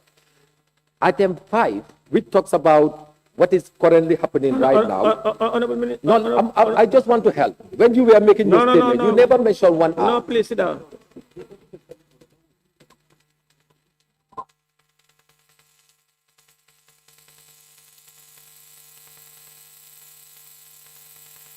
Yeah, please continue. Honorable member, please. Honorable member for Banjul North, continue. So what I was trying to say, when you look at the order paper, item 5, there is already 1 hour indicated. But when you were giving your statement, you never mentioned it. So that is what we want to clarify. Thank you. Honorable member for Banjul North. Thank you very much because you were murmuring that it is not stated, it is not said. Now you confirm that it is on the order paper. Thank you. Yes, member for Lower Badibu. Thank you very much, Honorable Speaker. Honorable Speaker, I believe you yourself you are wasting our time because already it is indicated on the order paper that it is 1 hour. So why should we waste our time? Thank you. Thank you very much. Honorable Member for Lower Badibu, no, is the member for Banjul North was claiming that there is no 1 hour, and the members were murmuring. I gave him the opportunity. He wanted to make a statement. He said to help us. Let him help us. And in the process, members showed him the order paper. Maybe he didn't read the order paper. Now he has confirmed that it's 1 hour. So it's okay now. Now, let me make this clear. It's the Speaker's duty or responsibility, considering the number of people who want to intervene that we receive at our desk here, to determine the 1 hour and the number of times. And in fact, on precedents and custom or tradition, it has always been precedent, 3 minutes or 1 hour, 5 minutes, depending on the number of members who wish to take part. And in this instance, we have a lot of members. In fact, we are afraid that others may not be able to contribute based on the 3 minutes. So now, the member for Banjul North, Honorable Speaker, that is not the precedent. What used to happen if you give us 1 hour and a lot of members request to participate? Honorable Speaker used to put to us, I have a lot of members on my list. I have a long list, and we have only 1 hour on this matter to discuss. Can we look at this matter and give 3 minutes to each member? Otherwise, very little members will participate. That is the precedent that has been set here. That is the precedent, but these 3 minutes has never been discussed. Had you put to us that we have...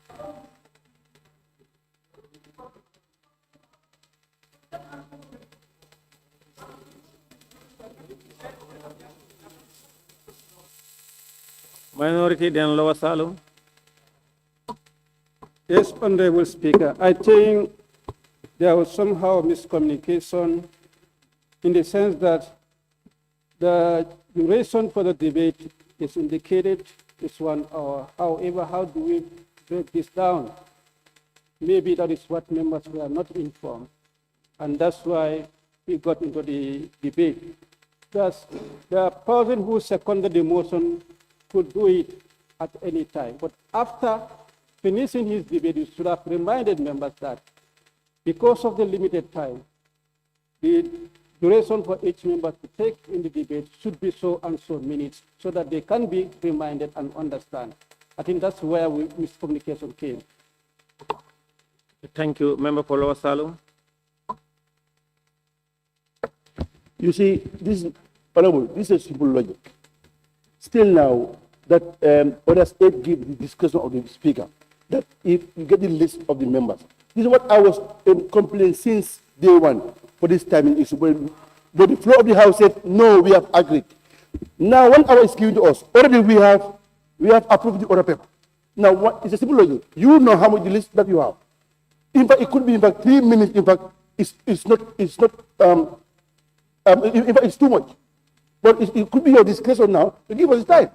So we have approved it, and it's a custom that we have approved by ourselves. So let's bear with it.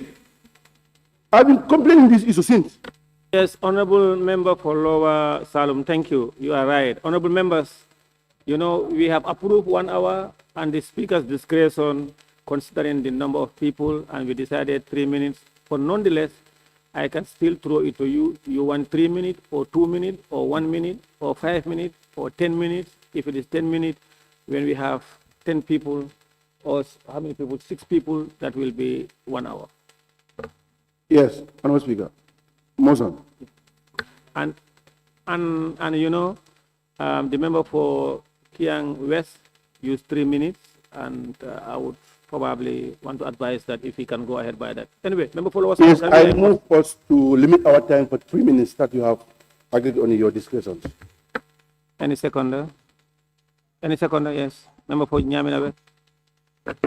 Thank you, Speaker. I second his motion. Honorable members, it has been moved and seconded that we limit our time intervention to 3 minutes to allow everybody the opportunity to make a statement of contribution within the 1 hour stipulated time. Those in favor, please say aye.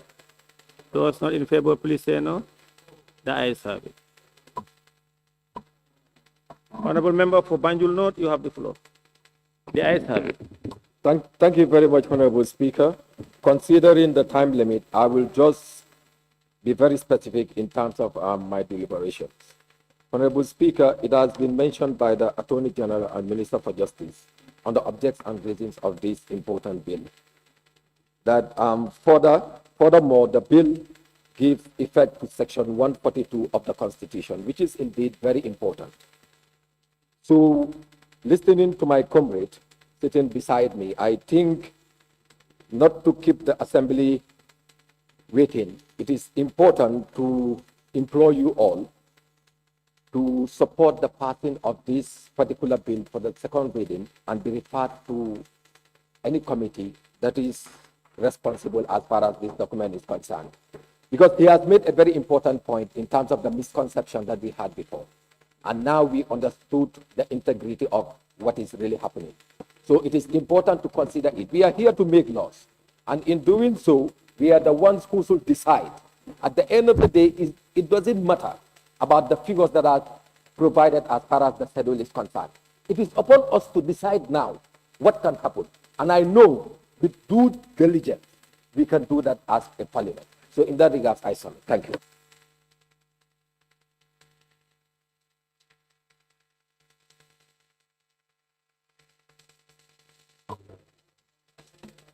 Thank you. The member for Brikama South, you have the floor.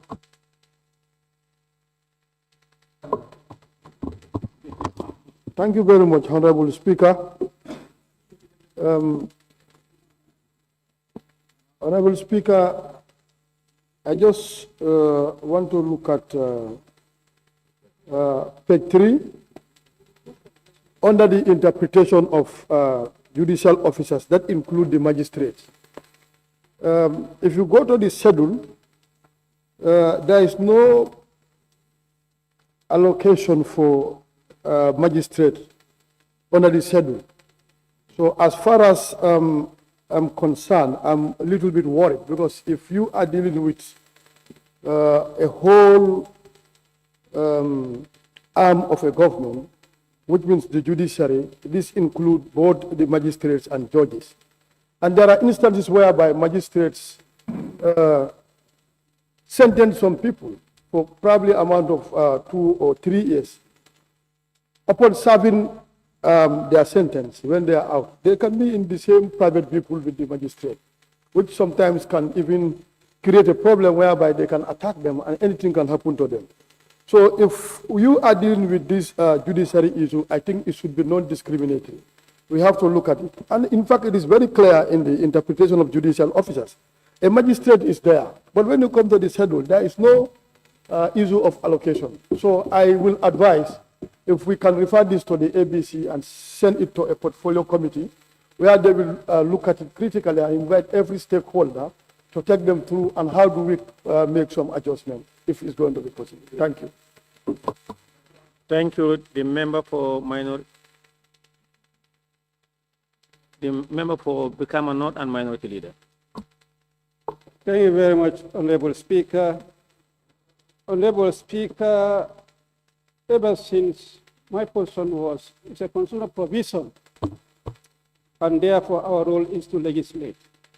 Our concern should be how much are the judges receiving.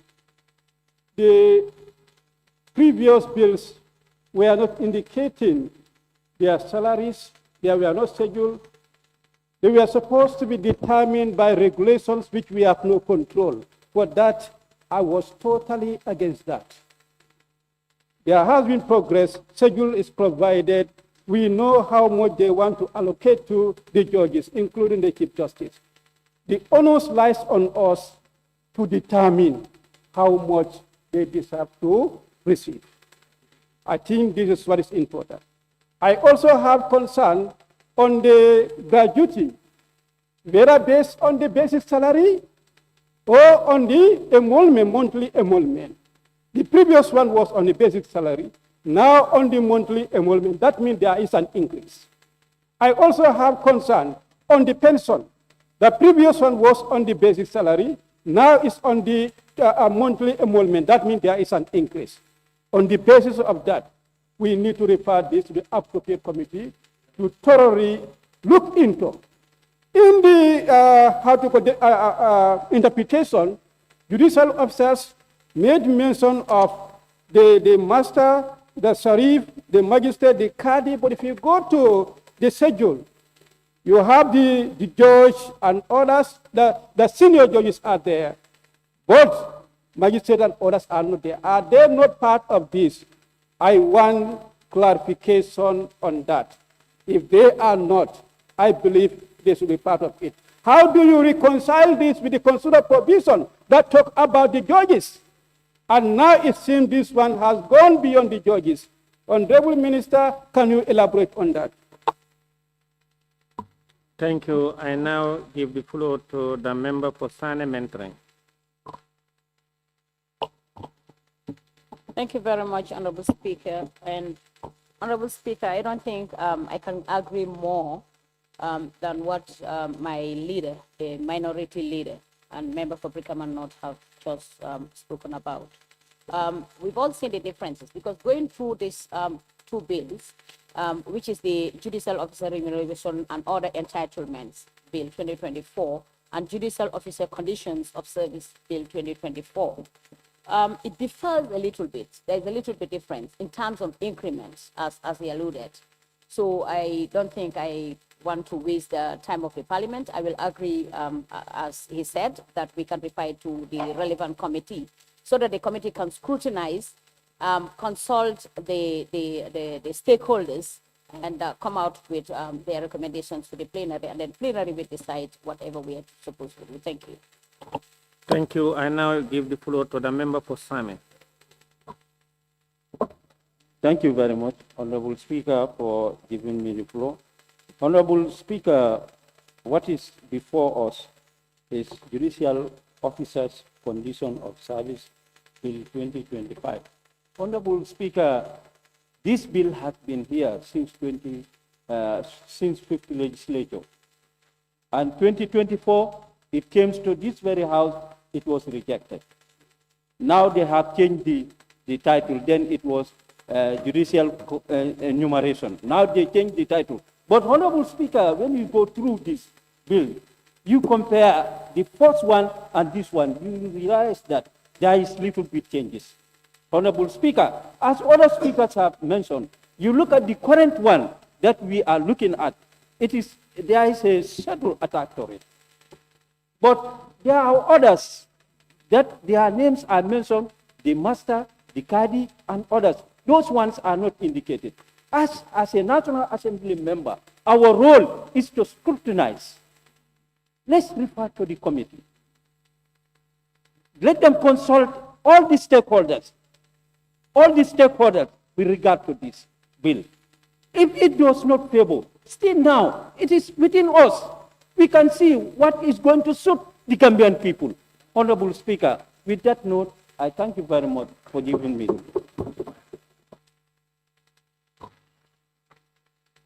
I now invite the member for Nyamina Dankungu. Thank you very much, Honorable Speaker, for giving me the floor. Honorable Speaker, let me also join my colleague to give a support on this important bill. Honorable Speaker, it is very clear. The Constitution that we all sworn to, and they say we are defending that Constitution, it is the same Constitution that is telling us do this. And then I don't think doing it is going against the Constitution. And also, let us look at what we are trying to enact here. We are trying to provide a piece of legislation to our judicial service officers, which is actually very important. Even when you look at the bill at clause 10, it is telling you after their retirement, they cannot participate on any legal function within the Gambia, except there are some issues when the judge is being, when he is dismissed or whatsoever. And then I think the integrity of our judges is very important. So if I should use my barrister as an example, Barrister Yaya Sanya. Honorable, please. Member for Sabiti, who is a lawyer. Tomorrow, at this stage, if he is qualified to appoint as a judge, meaning all his useful life, he is not participating in any economic activity. And also, if he retire at the age of 70, he cannot participate within the country. I think it is high time we reason correctly and then make sure that we have this law in place. Definitely we should have it in place because we are the legislators. So if you look at ourselves, the National Assembly Service in 2022, what we did for ourselves, that's what the law is saying, do it for another independent institution, which is like us. So I don't think we can legislate our own piece of legislation the way we should be enumerated, and then other institutions that is an independent institution like us, we say we will not do it. That will not be fair. My honorable members, this time around, please, I urge all of us to pass this thing, refer it to the committee so that the relevant stakeholders will be invited to give an input in the bill. Thank you. Thank you very much. I now give the floor to the member for Upper Fuladu West. Thank you very much, Honorable Speaker. Well, first of all, I think I have to thank the Justice Minister for bringing this bill before the Parliament. And I heard from my colleagues, and a lot have been said. And for me, as others have alluded, that it is a constitutional requirement. But if you look at that section of the Constitution, which is section 142, it states judges. And then now, if you look at this bill, whereby the bill entitled Judicial Officers Condition of Service Bill, and this one is talking about judicial officers, which includes master, sheriff, Qadi, magistrate, and then judges. So my worry here, the Justice Minister, would there not be an infringement of the Constitution, whereby the Constitution says judges, and now we are talking about masters, magistrates, Qadis, and other cadres who are working on the Ministry of, under the Ministry of Justice. But for me, as far as this bill is concerned, if you look at the interpretation and you go to the schedule, there is mismatch. When you look at the interpretations, those names captured under the interpretation, most of those names are not captured in the schedule. For me personally, as the member for Upper Fuladu West, I can boldly tell the Justice Minister that this bill, there is a lot of ambiguities, and for me, as I speak the floor of Parliament, I will reserve my opinion until and unless those ambiguities are fixed. That's my stand. Thank you very much.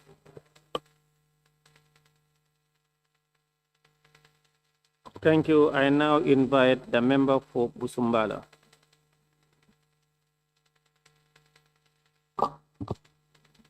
Thank you very much, Honorable Speaker. Thank you very much, Honorable Minister, for tabling this very important bill before this August Assembly. We are reminded that similar bill has been presented before us, and it's unfortunate it was unable to sail to the next destination. But today we are here again looking at the same, if I may call it, or very similar bill, just a change of nomenclature that has occurred in this other one. That is Judicial Officers Condition of Service Bill, to replace the previous one. What we want to understand is the fact that we are not doing this thing to make sure that judicial officers are principled enough to dispense justice within Gambian people in the Gambian context. But we are doing it because it is a constitutional requirement that is bestowed on Member of Parliament to promulgate this law for judicial officers. In this respect, I will join previous members who have indicated that we pass this to we pass this to the relevant committee through ABC for us to do adequate consultations in order to give a befitting and reasonable, looking at the economic condition of this country, to give them a reasonable wages as part of this bill, as far as this bill is concerned. Thank you. Thank you. I now invite a member for Ponya Councillor to take the floor. Thank you, Honorable Speaker. I thank the Minister of Justice for laying this confusing bill. As I said, this is one of the most confusing bills that is brought to this Parliament. The reason why I say so, this bill will say this in the other part, and at the other end will also say this. Distinction between judges, magistrate, cadis are not even specifically provided to this bill. And the worst of all is, looking at the schedule, with integrity, we are setting laws for Gambian people and also for the masses of this country. It is only one schedule that is brought to us. So in so doing, who is a judge? It has been specified. But in the schedule that is given, we realize that it's only mirroring down to judges. The magistrate, the cadis, and the host of others are left at the dark. So we will not join a bandwagon of approving a dark bill in this Parliament. It has to be very clear. So what I'm just going to say here is, Honorable Minister of Justice, it is evidence, based on the information that we have, evidence-based, that judiciary judges' salary has increased. Now, we are past this schedule. If so is the case, what will happen to this if the Honorable Chief Judge is given this amount, and we have about 97% increment to it? Are we really ready for us to make justice to this? So it means they can, every Tom, Dick, and Harry can work on and increase what they want. So what I'm just trying to put here is, I will speak a point of order. I am not going to be a party to this. There is a point of and order. I'm off. There is a point of order. There is a point of order from member for Nyanija. Can we hear the point of order?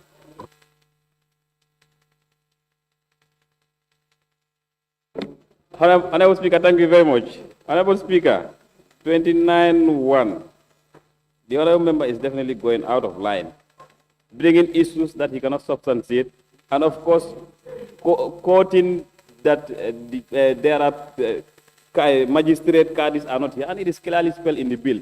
And if you look at the schedule and you look at what is approved in the budget 2025, not even a single butut is added to the salaries from the Chief Justice to the last person, as far as the schedule is concerned, and the budget. Thank you.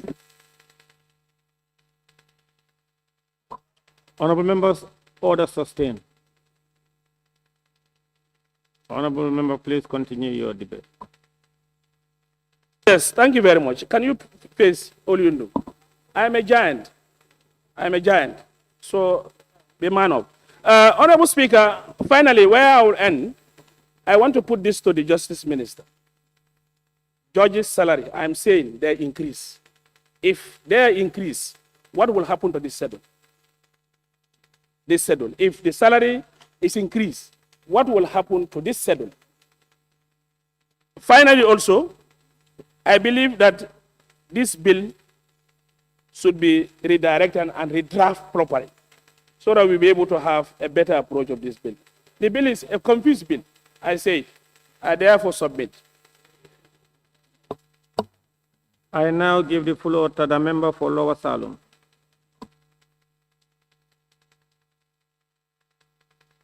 Honorable Speaker, it is unfortunate, members of Parliament are not making their research properly. Honorable Speaker, you see that people are telling us they have increased the salaries. It's not true, nowhere. This is the budget that we have approved by us. Honorable Speaker, you check on the judges that he said, that's our increase. Honorable Speaker, let me just make a reference on the budget that we have passed in the Parliament.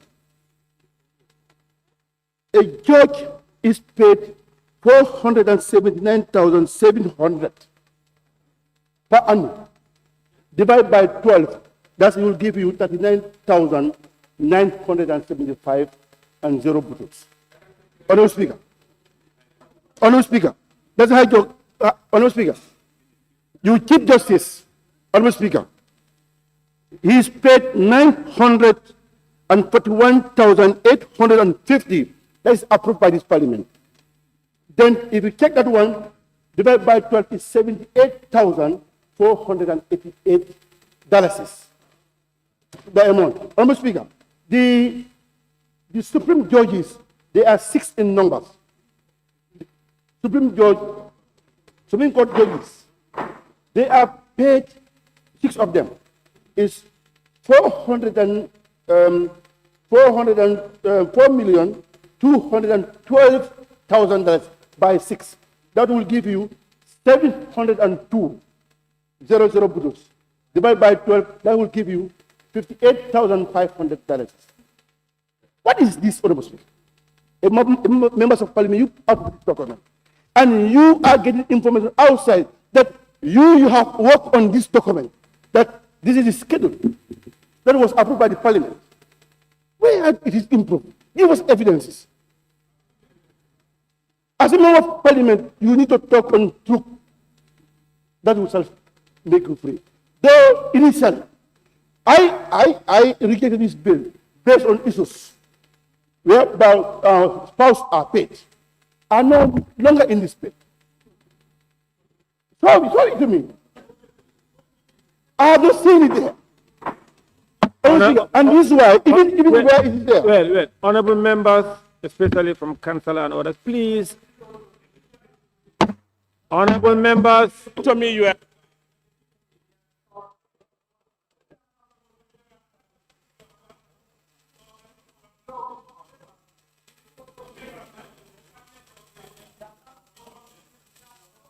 Honorable members, please order. Please, honorable members, you made your contribution and he's making his. Honorable members, please don't do that. Honorable members of Konya Council, don't do that. You made your contribution and your assertion without proving. Them.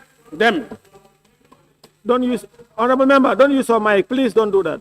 And now he's giving you facts. Please, let's listen to him. It's unfortunate. You know, I said to myself, and which promise that I gave, I will not reject any bill at the first stage. I have to allow the process of the bill. If we, the members of the Parliament, that the people outside that we are represented, that we cannot legislate, that give us the powers of Section 100 of the Constitution, whether it's good or bad, let's allow it to go the process. If we feel that it's not going as we want it, we said no to that. We can only, what we cannot change is the Quran and the Bible. But whatever we want to do here, and we can man to woman, that's all. But whatever we want to do, we will do it, Honorable Speaker. As a legislator, I don't say let's not take, Honorable Speaker, how many minutes did you give this one? Honorable Speaker, how many minutes did you give him? Honorable Speaker, it's very unfair.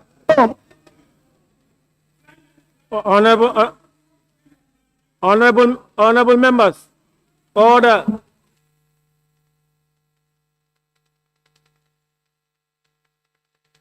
Honorable members, you know, you have been interrupting him and I have been interjecting and orders. You are eating up to his time.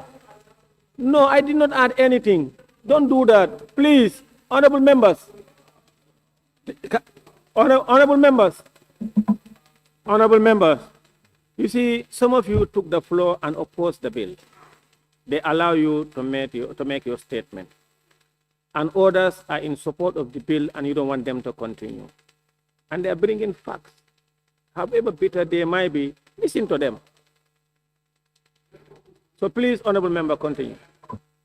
You see, as a legislator, let's allow the process to continue. And these are constitutional provisions that where you take an oath at this front of this floor of the House, that you're going to defend the Constitution of the Republic. Mr. Speaker, we allow the process to continue, whereby we, the members of Parliament, then the ambiguity that is inside, we take it out. But then you can't give us information that you don't give any base evidences. These are the approved documents that we have approved. Nothing is increased in their schedule, as I know what I have approved. Or else maybe if at all there is any document that you approve for them to increase their salaries, tell us. And you bring evidences, Honorable Speaker. Thank you very much. Yes. I now invite the member for Lower Badibu. Thank you very much, Honorable Speaker. I am also thanking our Honorable Minister for coming up with this bill. Honorable Speaker, this time around, I think I will supplement my stand on this very bill. The reason is, it is stated here that it is a constitutional requirement. And it is only this House which has the powers to do the needful on this very document. A member did mention that the bill is confusing.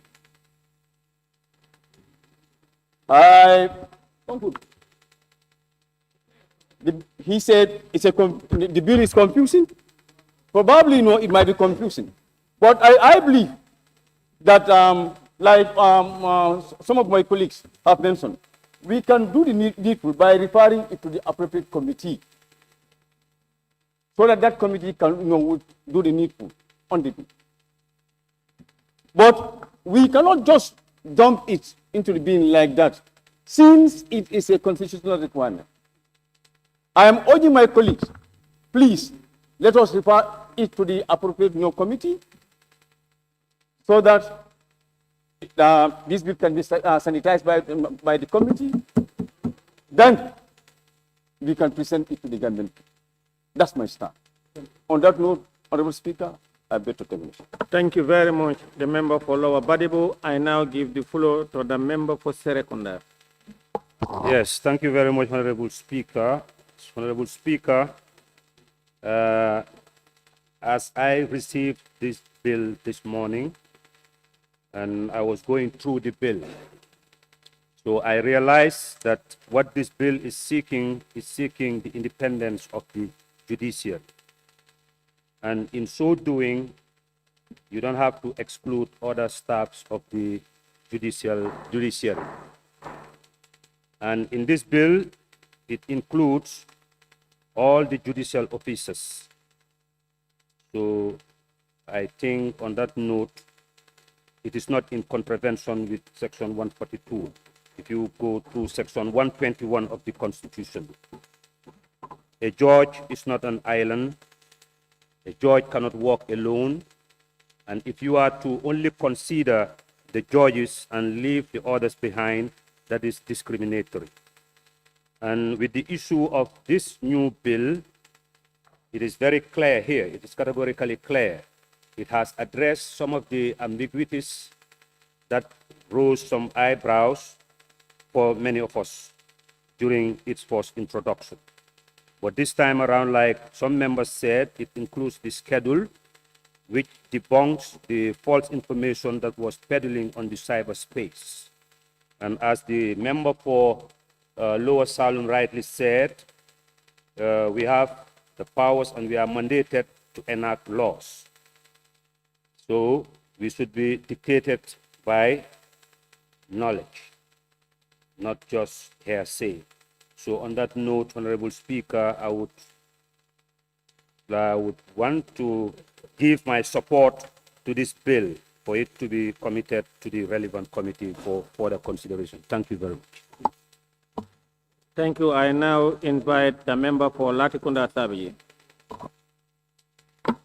Thank you very much, Honorable Speaker, for giving me the floor. Honorable members, let's have at the back of our mind, we have three arms of government. We have the executive, responsible for the general administration of the country. We have the National Assembly as lawmakers, and we have the judiciary to interpret the laws for us. And if you look at all these three arms of government, critically, you realize that that very arm of the government that is responsible to maintain peace and harmony in this country is the judicial arm of government. Well, if you look at executive arm of government, it's occupied by the politician. And I always say before, in the floor of this National Assembly, politicians don't have principle and memory. You come to this National Assembly, we are all politicians. We don't have principle and memory. That is why some supported this bill yesterday, today they are not supporting. Some supported yesterday, today they are supporting. So you see how inconsistent politicians are. May I observe? It's only the judicial arm of government that is responsible to maintain peace and may God forbid, where the judicial arm of government also behave like politicians. So therefore, it is very important for us not even to subject this bill to second reading or to the committee stage, to committee stage, or to consider it, to do it right away here to pass this bill. Honorable Speaker, let's look at it from this perspective. When politicians have dispute on election matters, we go to the courts. When a powerful politician or a powerful businessman knock a street beggar, we go to the courts. When an employer terminates the service of his employee unlawfully, where do we go? We go to the courts. So therefore, the courts should be maintained. The courts, we should take care of the judges. We should not allow politicians, businessmen to take care of the judges. It's the national cake. The judges should be taken care from the national cake. We should not allow them to be influenced. We should not allow them to be corrupted. Therefore, I submit that we support this bill, and not to waste time on this bill, we pass this bill immediately so that we are going to have judges that are not going to be corrupted. Honorable Speaker, if you also look at the critical role and function of judges in our society, we cannot even state all the roles and functions of judges in our society. Therefore, I will still repeat, let's pass this bill. Let's not subject it to the committee stage. Let's get direct to the consideration stage and bless this bill. Thank you very much. Thank you. I now invite the member for Bundung Kakunda. Thank you very much, Honorable Speaker, for giving me the floor. Honorable Speaker, I also want to join my colleagues to thank the Honorable Minister for bringing this bill.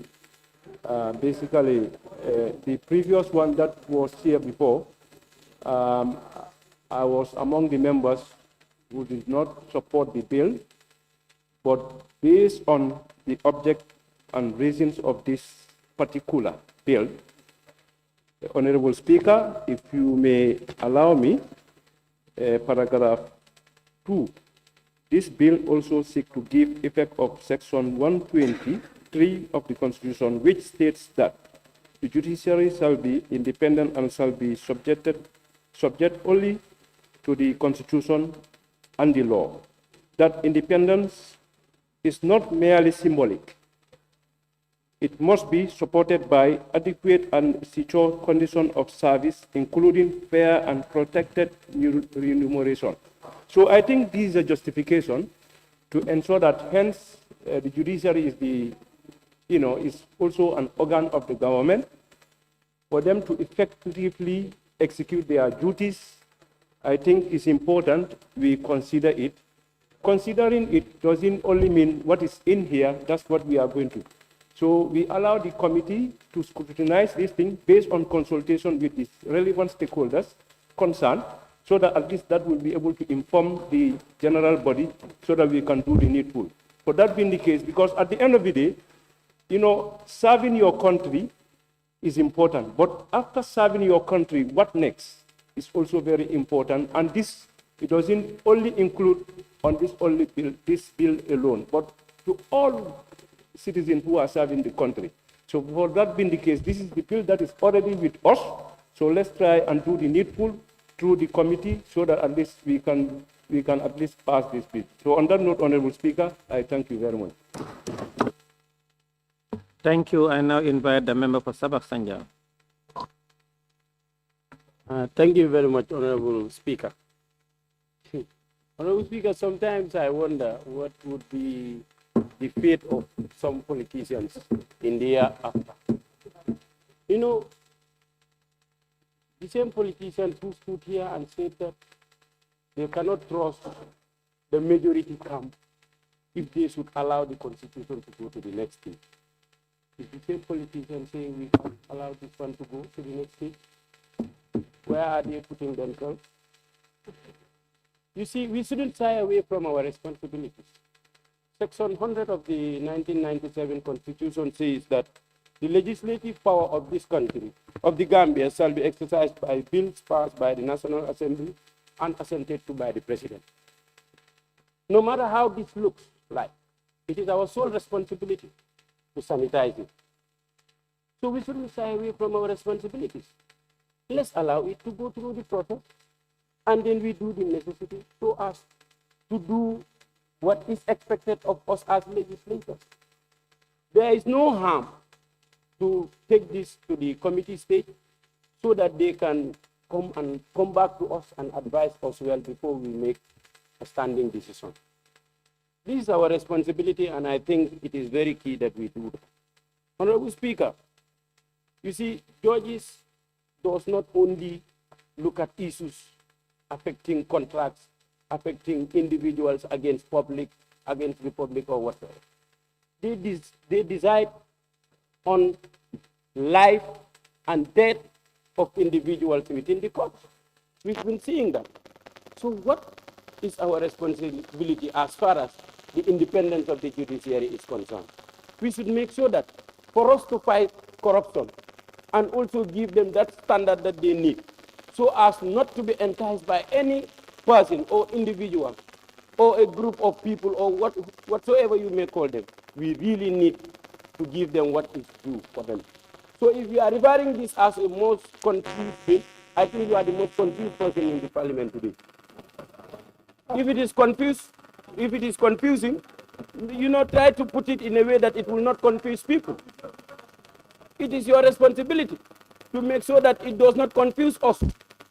So what should you do is to, look at it clause by clause to make sure that you make it look like not confusing at all, if it is confusing. Thank you. Thank you. Last but not the least, the member for All Yundum and Deputy Majority Leader. Thank you, Honorable Speaker. Honorable Speaker, I would just have to borrow the words of the barrister in the House. He just said, if we should allow our judges or the big businessmen in our country and the politicians to take care of our judges, then we have a problem as a country. Because the judges of our country, they are powerful, not just they are powerful because they have big muscles, they are powerful because they handle lives of the people. And that is the reason why this National Assembly, and of course the government, should take it upon themselves to remunerate the judges well enough so that they can execute their functions without fear or favor. Honorable Speaker, when the bill first came to Parliament, we know, yes, there were issues. All of us raised concerns in the bill. But I think they have listened to the advice of members of Parliament. They went back, they look at the bill, and they have cut most of the things down. What they brought to us, if we cannot pass it as a National Assembly, then we are violating the laws of our land. Even at the time when they brought the first bill, yes, we did not agree because there were things that we are very much concerned with. But what is brought before us now, if you go through it, there is no ambiguity. There is no increment. This bill was given to us weeks before. And all of us, I think, unless if you do not read it, but if you go through the bill, there is nothing in the bill that will give you concerns. The figures are correct, honestly speaking. And you see, in the objects and reasons, I think they have mentioned everything very clearly. That is why I said, unless if you do not read. Honorable Speaker, with your permission, this bill is introduced in fulfillment of Chapter 5 of the 1997 Constitution of the Republic of the Gambia. And I think Honorable Member Serakunda raised a very important point, where they mentioned very pertinent section in the Constitution that should empower the National Assembly to make sure that these laws are in place. And of course, making these laws in place is not in contravention of the laws of the Gambia. So we need to legislate for that. The remuneration lies in the hands of the National Assembly, in fact, the government. This bill, if you have any concern, we can subject it to consideration. You have any concern, raise it during consideration, then we can look at it together. I think that is what we need to do. If you subject this bill to a committee, what are they going to do now? What will they do? And where are they going to? In fact, I want to ask the question, what are they going to do? Because there is nothing to do in this bill except for us to consider it. Where we have issues, we correct it, and then we pass it so that they can go. Honorable Speaker, I think that's what we are supposed to do. Thank you so very much. Thank you very much. Honorable Speaker, before I close, because yes. I'm not ready yet. Do you want to? Yes. Yeah, come.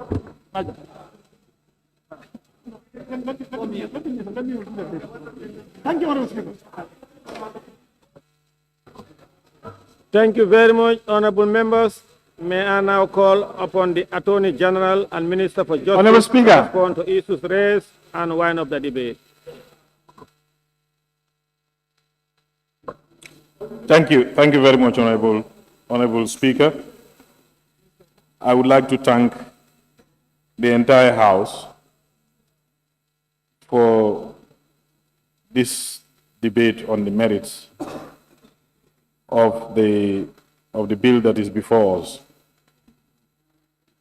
Honorable Speaker, I sincerely thank all those who participated and even those who did not participate in the debate. I'm very optimistic about the bill. We have substantially listened to the initial reaction of the House when we brought the earlier version.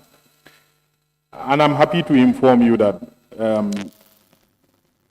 there was some inadvertence with respect to the schedule that is attached to the copy that is before you. If not before the end of the day today, by tomorrow we will circulate the revised schedule, which will take care of the concerns of most of the issues you've raised. There is a schedule that now includes all the staff of the judiciary, the judges, the magistrates, the caddies, the serif, the master. Everybody is taken care of. So for those of you who are concerned that it's a bit discriminatory, it only talks about judges and left out the others, be rest assured your concern will be taken on board. I will make sure that the new revised schedule, which will replace this one, at the time of printing, this was the one that is there. But we reflected and realized, no, there was a whole section of the judiciary that is left out. So there is a revised schedule, which will be circulated before the consideration stage. Honorable Speaker, we've written to the Office of the Clerk indicating the urgency of this bill, although we did not want to use the certificate of urgency, but we had an understanding we've written to the Office of the Clerk. And I wish to build on the submission of Honorable Member Folatikunda Sabiji and the Deputy Majority Leader. I would want to make a special urgent plea, if it is possible, for this bill to be taken straight to consideration stage. And I give you reasons. One, it is a very tiny bill. It has 8 pages. If you take the table of content and the objects from there, you are left with 6 pages. If you even remove the schedule, you are left with 5 pages. We can go straight to consideration stage with the revised schedule now. I believe we should be able to go through the clauses. It's a 5-page document, and we will be able to deal with this at consideration stage, because you would also probably, I'm sure you will not find it difficult to credit us the journey of this bill. It has been going back and forth for quite a long time, and judiciary is the only organ of state that doesn't have this kind of legislation. We have it at the executive, you have it, so we're trying to support them for them also to have their own. And we've been on this journey for over a year or two. So I believe, looking at the size of the legislation, which is just 5-page document, and if the schedule is now produced that contains all the stuff, I think it is that schedule that we just probably will have to look at, and then we go through it. So I urge the Assembly, if we secure the required vote to proceed from here, instead of committing it to committee, I specifically make a play that we commit it straight to consideration stage, and I'll be here. We go through the clauses. It's a short document. I believe we can do it under half a day. On that note, Honorable Speaker, for clarifying some of the questions, I think the fact that I will provide an extensive and elaborate schedule, most of the comments were geared towards that. That will answer most of the questions. So On that note, I rest my case, Honorable Speaker, and I thank all the members. Thank you very much. Thank you, Honorable Attorney General, and thank you, honorable members. It has been moved and seconded that the bill entitled Judicial Officers, that is Condition of Service Bill 2025, be read a second time. Those in favor, please say aye. Those not in favor, please say no. The ayes have it. Clerk.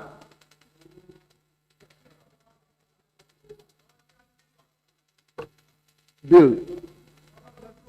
Judicial Officers Conditions of Service Bill 2025. Honorable Speaker, division. No, call on a point of order. Point of Honorable order. members, Division, Honorable Speaker. there is division. No, there is division, Honorable Speaker. Division. No. Division. No, there's nobody who says no here. No. Honorable members, you believe you have the Division, Honorable Speaker. Division, Honorable Speaker. Point of order, Honorable Speaker. Point of order, Honorable Speaker. Honorable members, please order. Honorable members, order. Please, a member call for division. Let's just go ahead. Yeah, there's a point of order by the member for... Honorable Speaker, Orders 8 says Speaker's ruling is final. You have called those people who said yes. You announced you announced it. And no, there's no. Why are you calling for division? There's no. And you have already put your coxon now. You already put your coxons, and we said yes. No, there's nobody who says no. Why for division? Why? Order, honorable members, order, please. Please, order. Honorable members, division are always called after the speaker declared the result. Honorable members, order, please. Clerk, sit down. Honorable members, order, please. You know, we are doing a process that we want it to be devoid of any allegations of for whatever. We know very well that the ayes have it, and I declare the ayes have it. And while I call on the clerk, then there was division called by the member for Fonyi Binta. And normally that is the time that members call for division once the result is announced by the speaker. So to allow a smooth process and transparent process, you have the numbers. Let's call. Those in favor of the bill, please raise your tax. Honorable Speaker, before you go there, before we vote, no, please allow us. Yeah. Can I observe? Please go ahead. Yes, Honorable Speaker. Honorable member for Upper Salem said, Lower Salem said something very important. Section 8 of the standing order is very clear. You have ruled. I know you want to accord them the opportunity for us to vote, but before we vote, read the question again, yes or no, and hear both sides, and then we can do that before we vote, before we raise our tax, please. Honorable members, no, the member for Lower Salem is out of order. You know, he said the ruling of the speaker is final. That's correct. That is given. Now, when we are doing vote, the speaker is not ruling, but is announcing the results. No, honorable members, don't do that.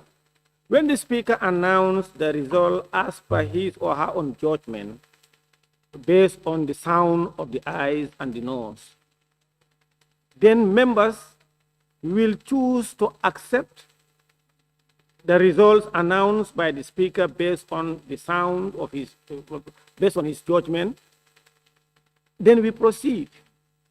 And after that announcement, if there are a particular group of people or members, don't do that, Chief Whip, don't do that.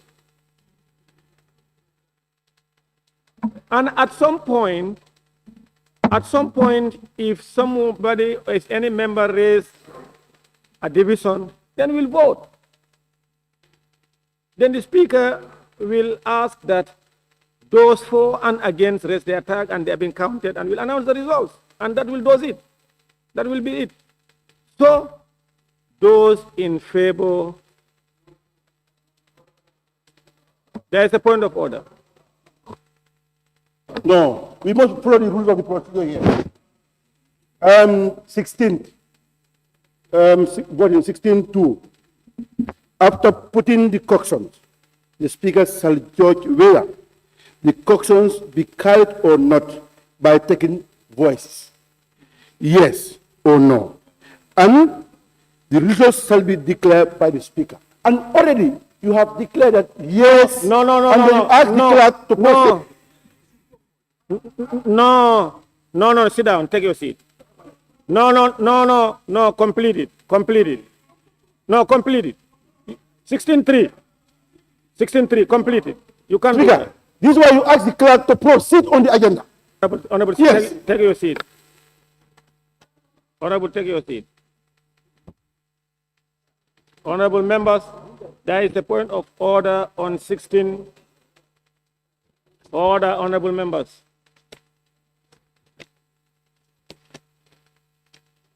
There is a point of order raised by the member for Lower Salem on 16. That is voting on 16.2. Order, honorable members. Honorable member for Lower Salem, I don't like your disbehavior. You raise a point of order, you must sit down and allow us to rule. Don't do that.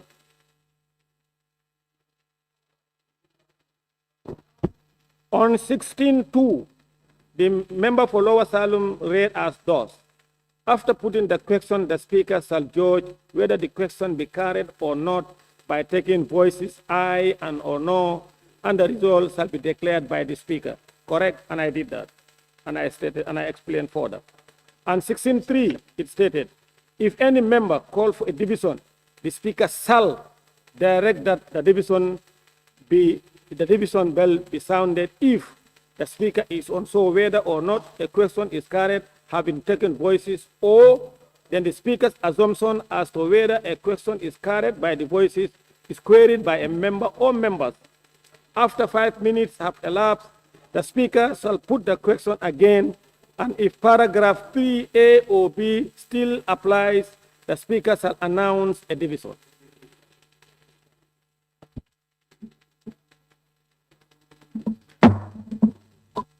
Please, let's take the vote. Please. Honorable members, those in favor, please say aye. Those not in favor, please say no. The ayes have it. Yes. Can we count? Those in favor, please raise your tax. Minority. Those in favor, please raise your tax.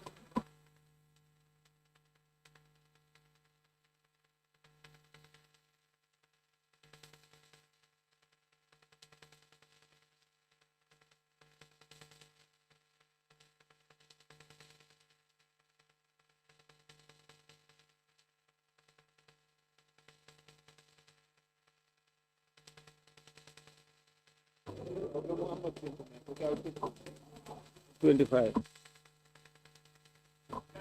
Honorable members, those against, please raise your tax.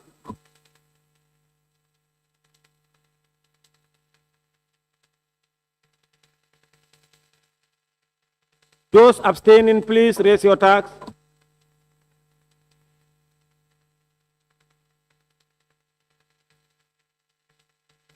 Honorable members, the results is as follows. Ayes 28, noes 4, abstention 2. The ayes carried. Clerk, let's proceed. The Judicial Officers Conditions of Service Bill 2025. Honorable members, in accordance with Order 68, Sub 1 of the Standing Orders, the bill is hereby referred to the Assembly Business Committee for committal to either a committee or a committee of the whole Assembly. Thank you very much.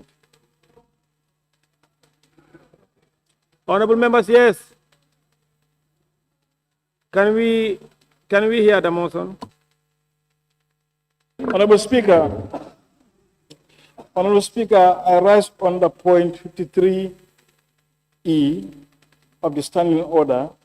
We create a motion for the committal of a bill or motion to a committee, including a committee of the whole House, or for the adoption of the assembly of a report of the committee, including a committee of the whole House. I'm moving a motion for us to refer this particular bill to the committee of the whole House today and give you the consequence for as suggested by everyone. Thank you. It's not correct. It's not correct. Order, honorable members, order.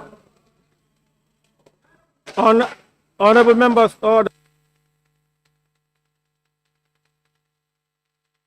Honorable members, order.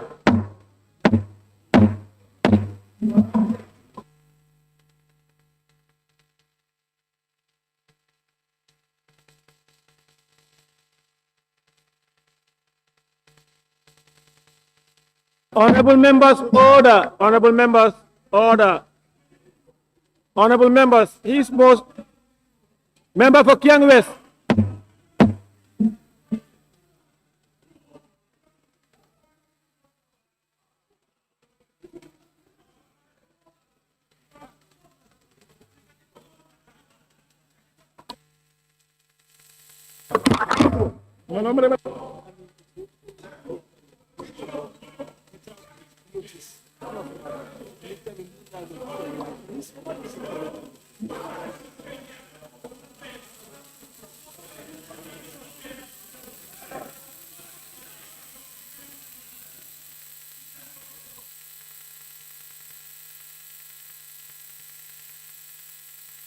Honorable members, please don't do that, honorable members.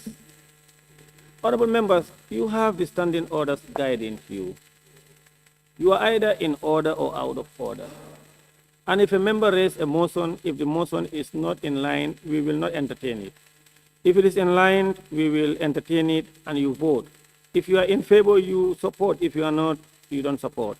I want members to exercise restraint and, of course, to observe the standing order. You don't need to shout. Now, he has all right, and the motions rising to a motion, whether notice or unnoticed, is in accordance with the standing orders.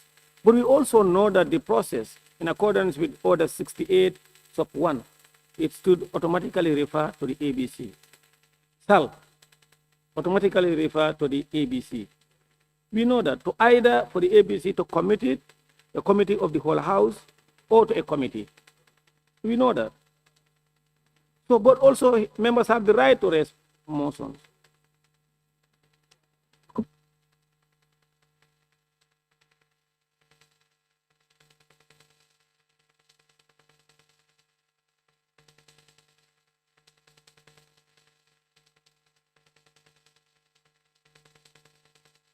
Honorable members, I will now refer honorable members to Order 68.1.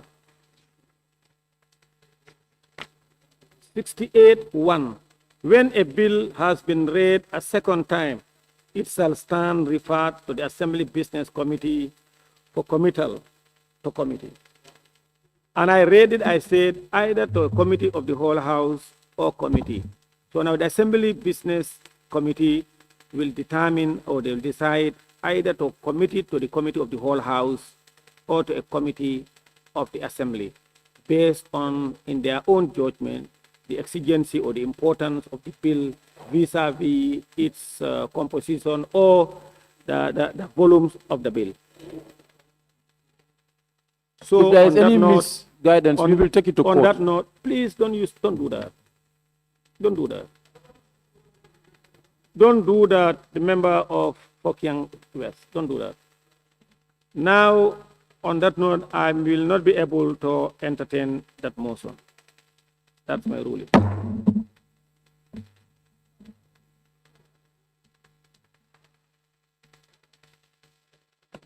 Honorable members, on that note, be resolved that this August Assembly to stand adjourned until Tuesday, 9 September 2025 at 10 a.m. Those in favor, please say aye. Those not in favor, please say no. The ayes have it. This Assembly now stand adjourned until Tuesday, 9 September 2025 at 10 a.m. prompt.